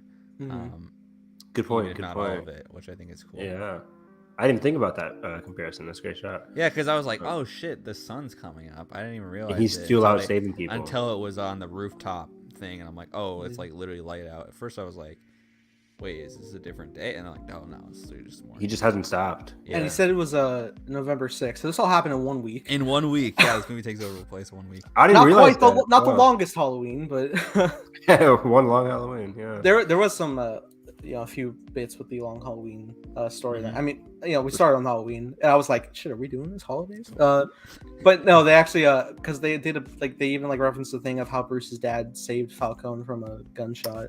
Yep. The whole Falcone Penguin of it all is very long Halloween-esque, and the connection between all the villains. But yeah, Nathan, I think I might have to agree with you. Starting with the flare shot, which we initially thought like, oh, he's leading the police to a new clue probably during the trailer. So that was my early theory. But just have him lead people of Gotham instead, and then carrying and lifting people of Gotham. Best fucking track of the movie right here. I don't know. It's so good. It's Giacchino and superhero endings are just match made. Perfect. But yeah, this entire, I think as he's putting that girl in the stretcher, is that when he also voices over saying like, I need to be something more. Yeah, I think it coincides with that scene. Yeah, it's part of it. It does, yeah. Which is just brings home this central theme of the movie of his journey from year 2 Batman to becoming something more. Like this is the theme of the movie, something more than just vengeance. Because the whole marketing of this movie is all about vengeance and darkness and just the idea of Batman itself, and then just evolving. And just that shot of like he's just covering the grime and he's just like looking up as the helicopter takes off, the cape flapping, which you saw in the trailer. Now just how is that in the trailer? Like so many of the spots are in the trailer. I'm like, Matt Reeves. It's a 3-hour movie. You could pick so much. Yeah, I don't think besides like him entering that first crime scene, like a lot of this is from the third act. That it's hilarious. What is this, Disney Plus? But Ship of Theseus. But yeah, we get that, and I think that's when it goes over to the newscast being covered, and Riddler's freaking out next to Joker. Yep. Barry's gonna kill it. Yeah. Barry gets fucking top billing in the credits. I wasn't even watching the credits. Yeah, like right before Andy Serkis and Colin Farrell. Like he gets his own credit. As what does it say? It didn't say as. It credits him along with the cast with after Paul Dano and everybody. Oh, okay. And I'm just like, damn, that's impressive. Barry Keoghan as clown. As you decide. Arkham Prisoner 2. I read a thing today. Apparently, they shot a scene. Must have been when Batman was leaving Arkham after the interrogation scene, where I think interrupted by Joker or met him in a way. Oh, thank God they didn't do that. Yeah. Reeves was saying how like he shot a scene like in regards to like he knows my identity, and there was a potential like meeting there, and he said he cut that out, and at a point he had also cut out the whole Joker scene entirely, but he ultimately did want to fuse it in to help close the Riddler's arc. And Joker has that great line, Gotham loves a comeback story, because fucking if for nothing else, we know that even though they don't show it in the movies a lot, he puts them in Arkham. They're coming back. They're coming back. Arkham is the most insecure. And that's what I like about DC in comparison to Marvel. It's like Marvel killing off these villains left and right, but DC is like, oh, we can use them again. Just put them back in Arkham. Will they? Yeah. Depends on the box office. But link me that interview, by the way. I want to listen to that Joker scene that you talked about, because I saw the one where he's talking about like the spoiler in itself, but I didn't hear the one about the deleted scene. Yeah, someone had a clip in the replies. I gotta go through my likes. But okay, but yeah, I'm so glad they didn't tag that as a post credit. That they tagged it to the end of the movie because it ties into Riddler's arc. Everybody has a good arc in this movie. I like it. Yeah, and then we cut over to Selena with her cat, and beautiful. And Bruce is like, "You leaving?" She's like, "Fuck." You ever just say hello? That's so good. Just packing up the cat and the motorcycle. I'm like, I wonder how that ride would go for that cat. And this where they're at the grave, right? Yeah, they're she's visiting her mother's grave, I believe. Maria Kyle. Yeah. And they're one of my best scenes in the movie too. So many best scenes. And they're discussing like probably gonna go over to Bloodhaven or something, another fictional DC place, a place eventually. Nightwing will go to. But no reference because Nightwing's Nightwing's like probably not even born yet. Is he born? I'm sure he's born. He's in the circus. They could use the kid as Nightwing. If they were. I saw Josh make that theory. I think I want to see. Yeah, I think I want to see the traditional set of Dick Grayson coming from the circus, and his losing his parents in the tragedy there. Me too. Because fucking gymnast boy. Boy. I don't think they'll do that in this trilogy, at least. Because I feel like Batman's just so young right now. Yeah, it's only year 2. Like, I think he has to be as established, like Nolan level, like Dark Knight Rises kind of Batman to then have a Bruce or to have a Dick. I'm curious what his plans are for this trilogy in terms of. Me too, in terms of theme. Yeah. But it ends in such a great way that like anything's possible. But okay, so and we're closing out. They're going their separate ways. The fucking goddamn it, the kiss. He wants to kiss her. And he's just like total like he's like, what are you gonna do? You asking me to stay? It's like, yes. But she's fully realizing just like she knows who he's committed to, and it's Gotham. And she understands. So they're going their separate ways for now. And she starts on, and Bruce comes. Not only does Bruce go too, but he revs faster so he could ride alongside her. He wants to get as much time as possible, and they're really keeping up. And then they reach that crossroad, and she goes left, he goes right, and he looks down. He's looking in the mirror, watching as long as possible that she's still in his sight until she's in the smoke. And then it's just back on him. He looks back up. The destination ahead. Gotham. The Batman. If there's one cliche I love, it's to look back when you go away from your romantic interest. It's just like you look back. I'm like, that's the best cliche of all time, and it works so brilliantly.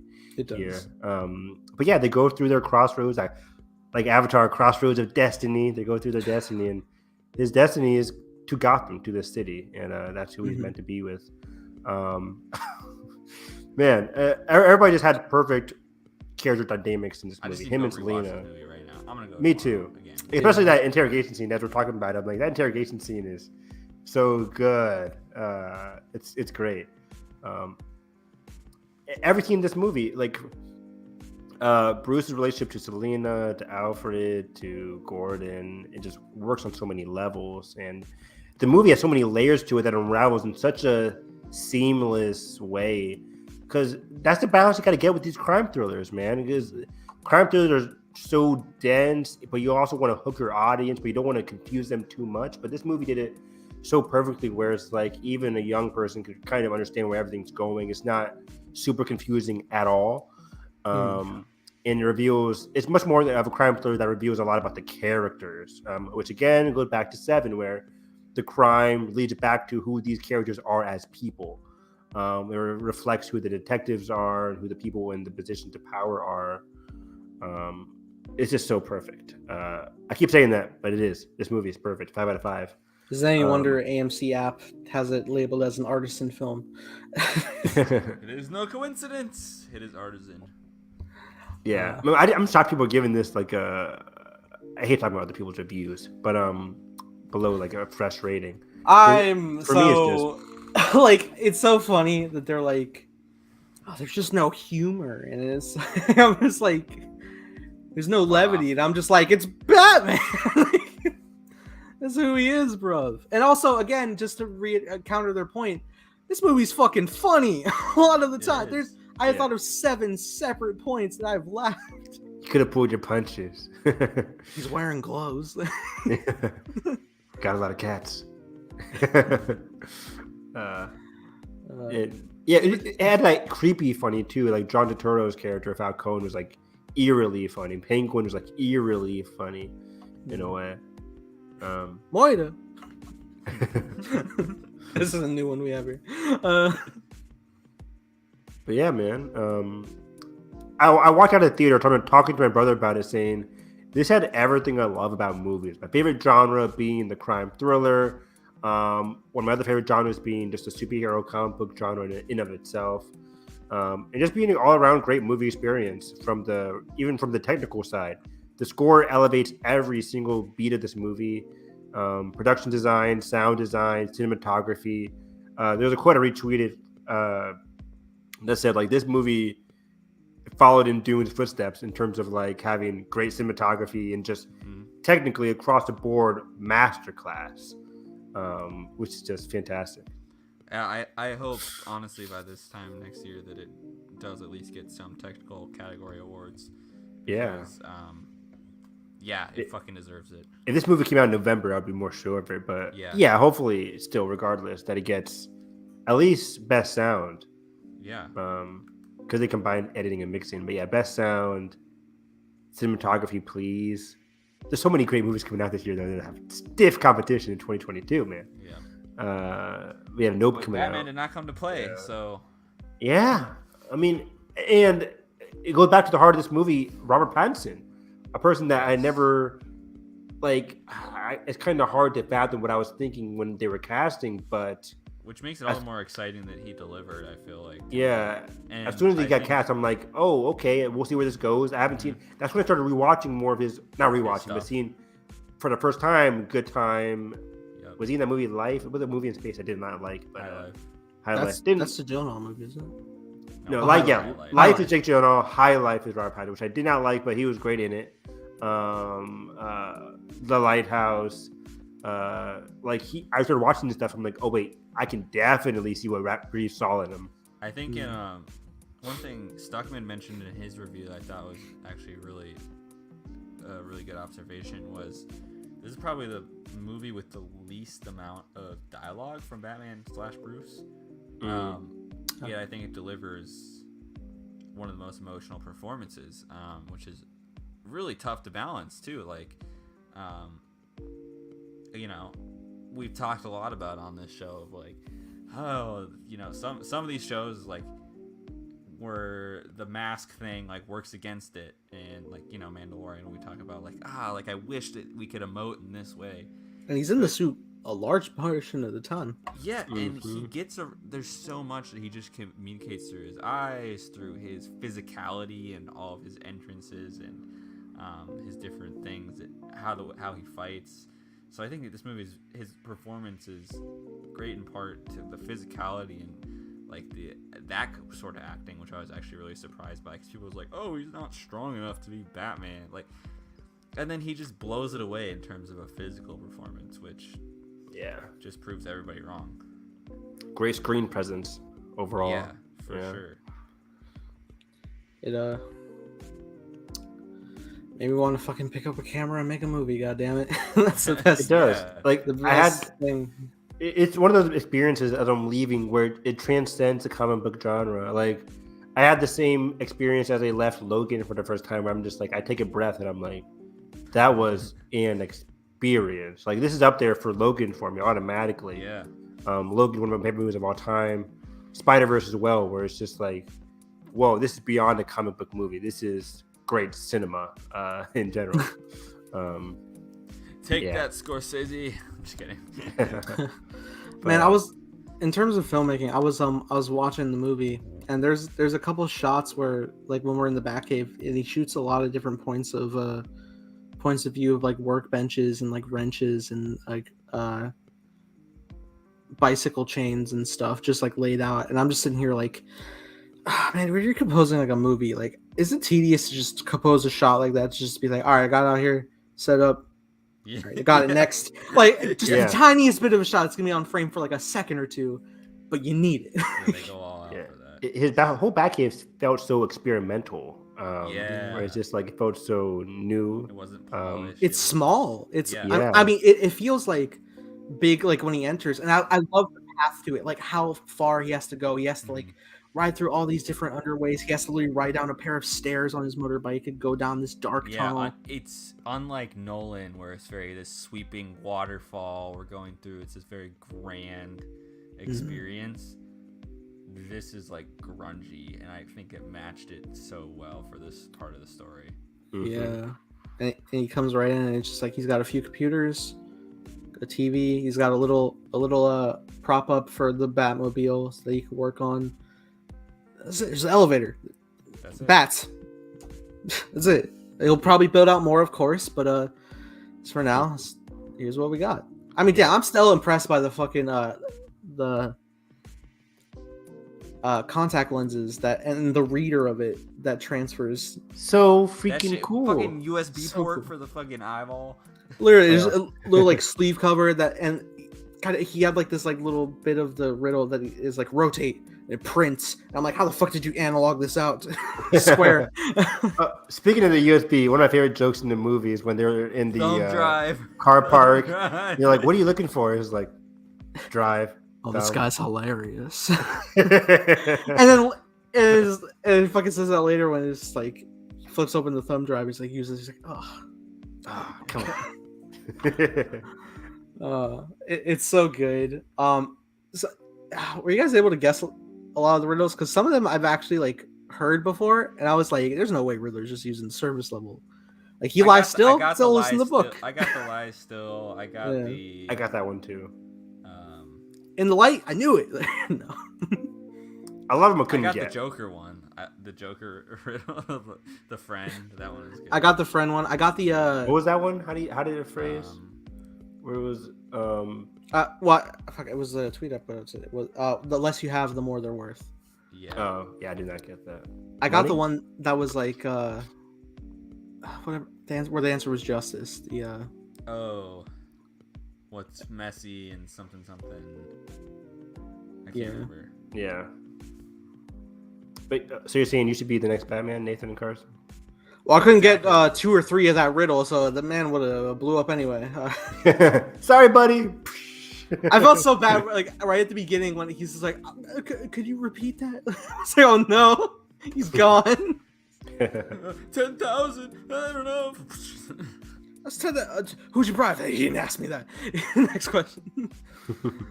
Oh, wild. It felt also that scene also felt like a Scream movie where it's like Ghostface just messing with somebody. It's like, what do you want from me? Like Batman should really be one of the next Scream movie. I'm telling you, man, Saw. We gotta watch Saw. Yeah. Overall, this movie it hit all the right notes that I love in movies in general. I can't wait to own it and watch it over and over again. Me too. Year. Biblical banger. Yeah. Indeed. We need like a biblical banger thing that flashes across the screen. Yeah, I don't think it's our official rating. I would not call this a biblical banger. It has its own aesthetic that I'm not like this is godly. I'm like this is fucking just cinema. Yeah. And I hate giving like super big hyperbole with my movie reviews, but automatically like in terms of best movie of the year so far right now, easily it's only March. But in terms of the comic book genre, I'm like, oh, this is top 5. Crack my top 10 for sure. Top 10 for sure, easily. Like top 5. It's my number 1 out of 2. Because my top 3 has always been Logan, Spider-Verse, and like Spider-Man 2. And Dark Knight. Dark Knight in there. Yeah. Begins. I rewatched Begins, and I need to rewatch Begins. It fucking slaps. I love Begins. Man, I'll say this probably is my favorite DC film. DC, yeah. I have to rewatch the trilogy. I haven't rewatched the Dark Knight trilogy. Yeah, I'm getting hyped for this DC stuff, man. That DC trailer is playing before everything. I didn't get that. I got it, but I'm not excited for this year in DC. Besides, like, I'm excited for Black Adam. Black Adam could surprise me. Flash and Aquaman just had me like, we'll see. I'm excited for Aquaman too. I'm excited for Keaton. I want to see Supergirl in Flash. I'm excited to see her Supergirl portrayal. Very that excited. doesn't bode well that I'm excited for the supporting characters. Everybody else in Flash besides Flash, yeah. Damn, and there's two Ezras in that movie. Yeah. I've said it before. I actually am like one of the few who prefers Begins over Dark Knight, and I think I definitely like this more as a starter. I know it's like not the start because it's year 2, but I like it more than Begins. It's my favorite Batman movie. It's my favorite DC movie. There we are. Better than Ocean? Worldwide. I gotta rewatch it. I've not seen that since theaters. I bought it. My dad watched it. Watch it together, please. Save it for the commentary. Absolutely. I think we need to do DCU in general. I think that'd be fun. But especially because this year in general, yeah, like we just said, and that's like way easier to tackle than the whole MCU. Because DCU is not. I got a headache just thinking about the MCU. I know it's a lot. 30 movies or something now. Fuck. We're not gonna commentary. Yeah, sure. Zach's Justice League, are we? No. Yeah. It's like 5 hours. Down the road. Because I'm like, do we watch Justice League? I mean, we can just skip part 3 or part whatever with all the extra stuff from the future or whatever. No, you will sit down. It's broken into chapters for a reason. We can do parts. Good point. You know what? I actually really love Zack Snyder's Justice League. I don't know why. What's your problem? You? Yeah. I need to stop pitching you commentaries at the end of the podcast. Is what this is. I thought it was good. I thought it was like I didn't like what they did with Lois, but that was about it. Okay. Huh. Yeah. It didn't really for me. It didn't really stick with me. Maybe because it was long. I love the Flash thing at the action climax scene. Great scene. Everything Cyborg. It's great. Everything. Yeah. Cyborg. Ray Fisher will be in Rebel Moon this year. Let's go. But yeah, great podcast. I love this movie. There's probably when the podcast ends, gonna be like, oh, that one scene I didn't talk about. One scene.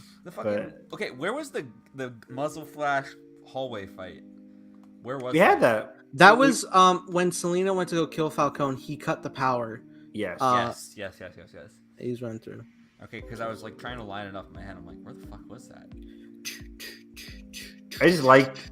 I also liked Bruce Wayne walking into just the difference between Bruce Wayne going to the Iceberg Lounge and Batman. Do you know going. who I am? Or as do you know who I Bruce am? Wayne in Batman mode, where he just slips the dude and locks him out. Yeah. Knocks the dude out. He's just going through. God damn, so well done. Fucking power saw the fucking Yeah. unhinged. Good. Unhinged Batman. Matt Reeves, he don't miss. He He don't don't. fucking miss. Not at all. God, what is the next movie gonna be? It's I don't wild. know. I'm so excited. I need a release I date need it now. 2024 because Do we see Batman in the Gotham show? I don't think so. Don't need it. Just give me all the Jeffrey Wright I can. Well, I think maybe I think tail end they could do it. See, Probably. like I'm fine with it because I mean, obviously Batman has a large history of shows and stuff, but it's like Yeah. I just want it to be the pinnacle event for Batman. Yeah, I don't know. I'm Maybe just sure that's that kinda stingy, but I'm just sure, I'm sure that- HBO yeah. Max has the power; they can do it. oh yeah. But yeah, I just want Jeffrey Wright to be the star of that, right? Yeah, I want Jeffrey Revealing Wright more to be the about star. Jeffrey Wright. Yeah, we didn't discuss you guys had brought up like your ideas for Joker. Like you don't think he is the big bad yet. I don't think he's like the big bad yet. I think, however, he's locked up for a reason, and I think I do think Batman put him there, and I would honestly love that whenever we do cross that road in a film, that it's not like Batman uncovering like, who is this guy? I would love for him to break out and him to realize to be like, oh no, this not lower- him. Yeah, That- this person became this. That was before I changed. Yeah. Yeah, and especially, if Joker isn't who he is yet, and just like you ain't seen nothing yet, and it's just even more doomful for Bruce. Which makes it so cool because I mean we totally will get that fanatic part of a Joker arc to Batman and like Bruce having to deal with it. He caused that. Like, do you guys ever see down the line in this universe a Death in the Family type storyline, the Jason Todd Joker? Oh, nah. Again, yeah, too soon for the Robin stuff. Yeah, and how that's the second Robin, so it's like it's all tricky. But yeah, we could get Death in the Family with the death of Alfred, which would be ballsy. Because they kind of teased it glad here, they but came here.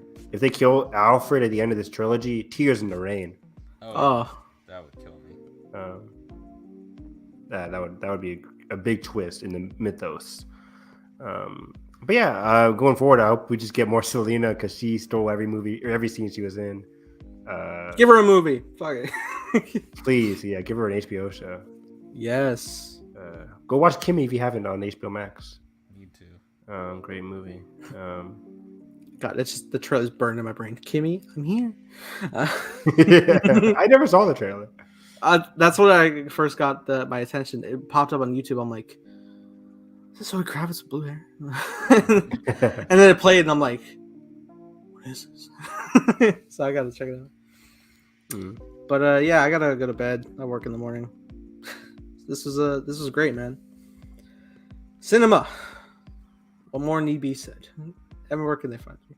Find me on Twitter at HarrisEV9. My tweets are flooded with Big Brother Canada 10, so sorry about that.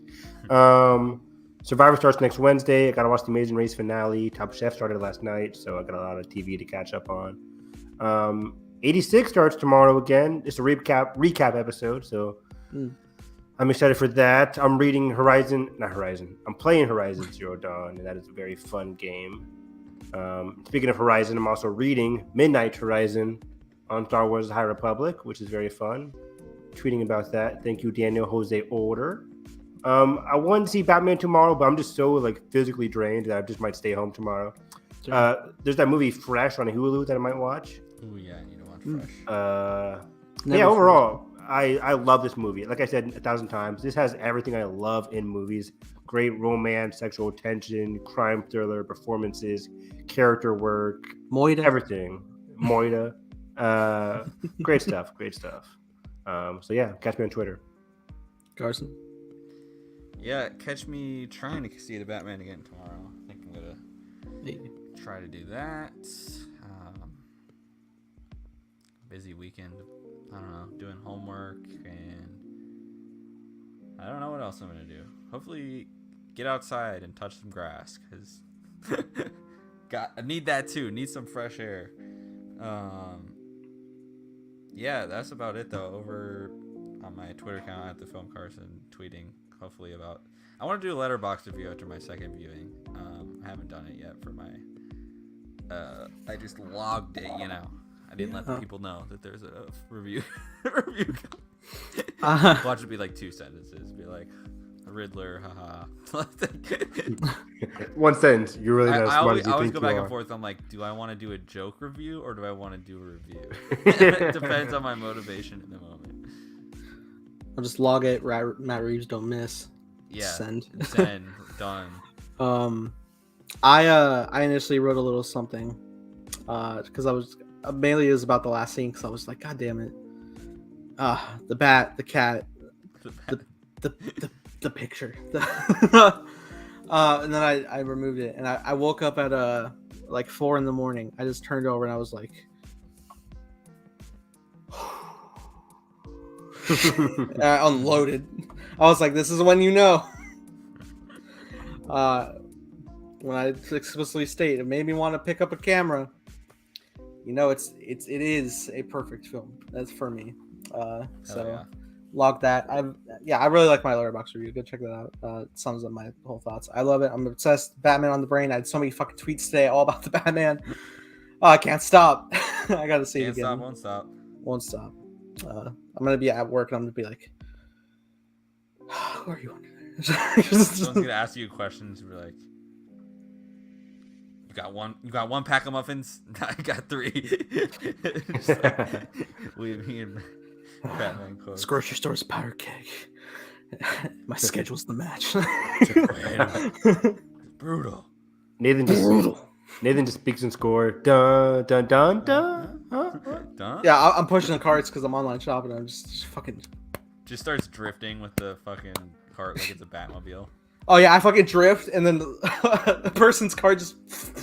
Can I see you for a moment? Take it easy. Make it 3. Take it easy. Take it easy, sweetheart.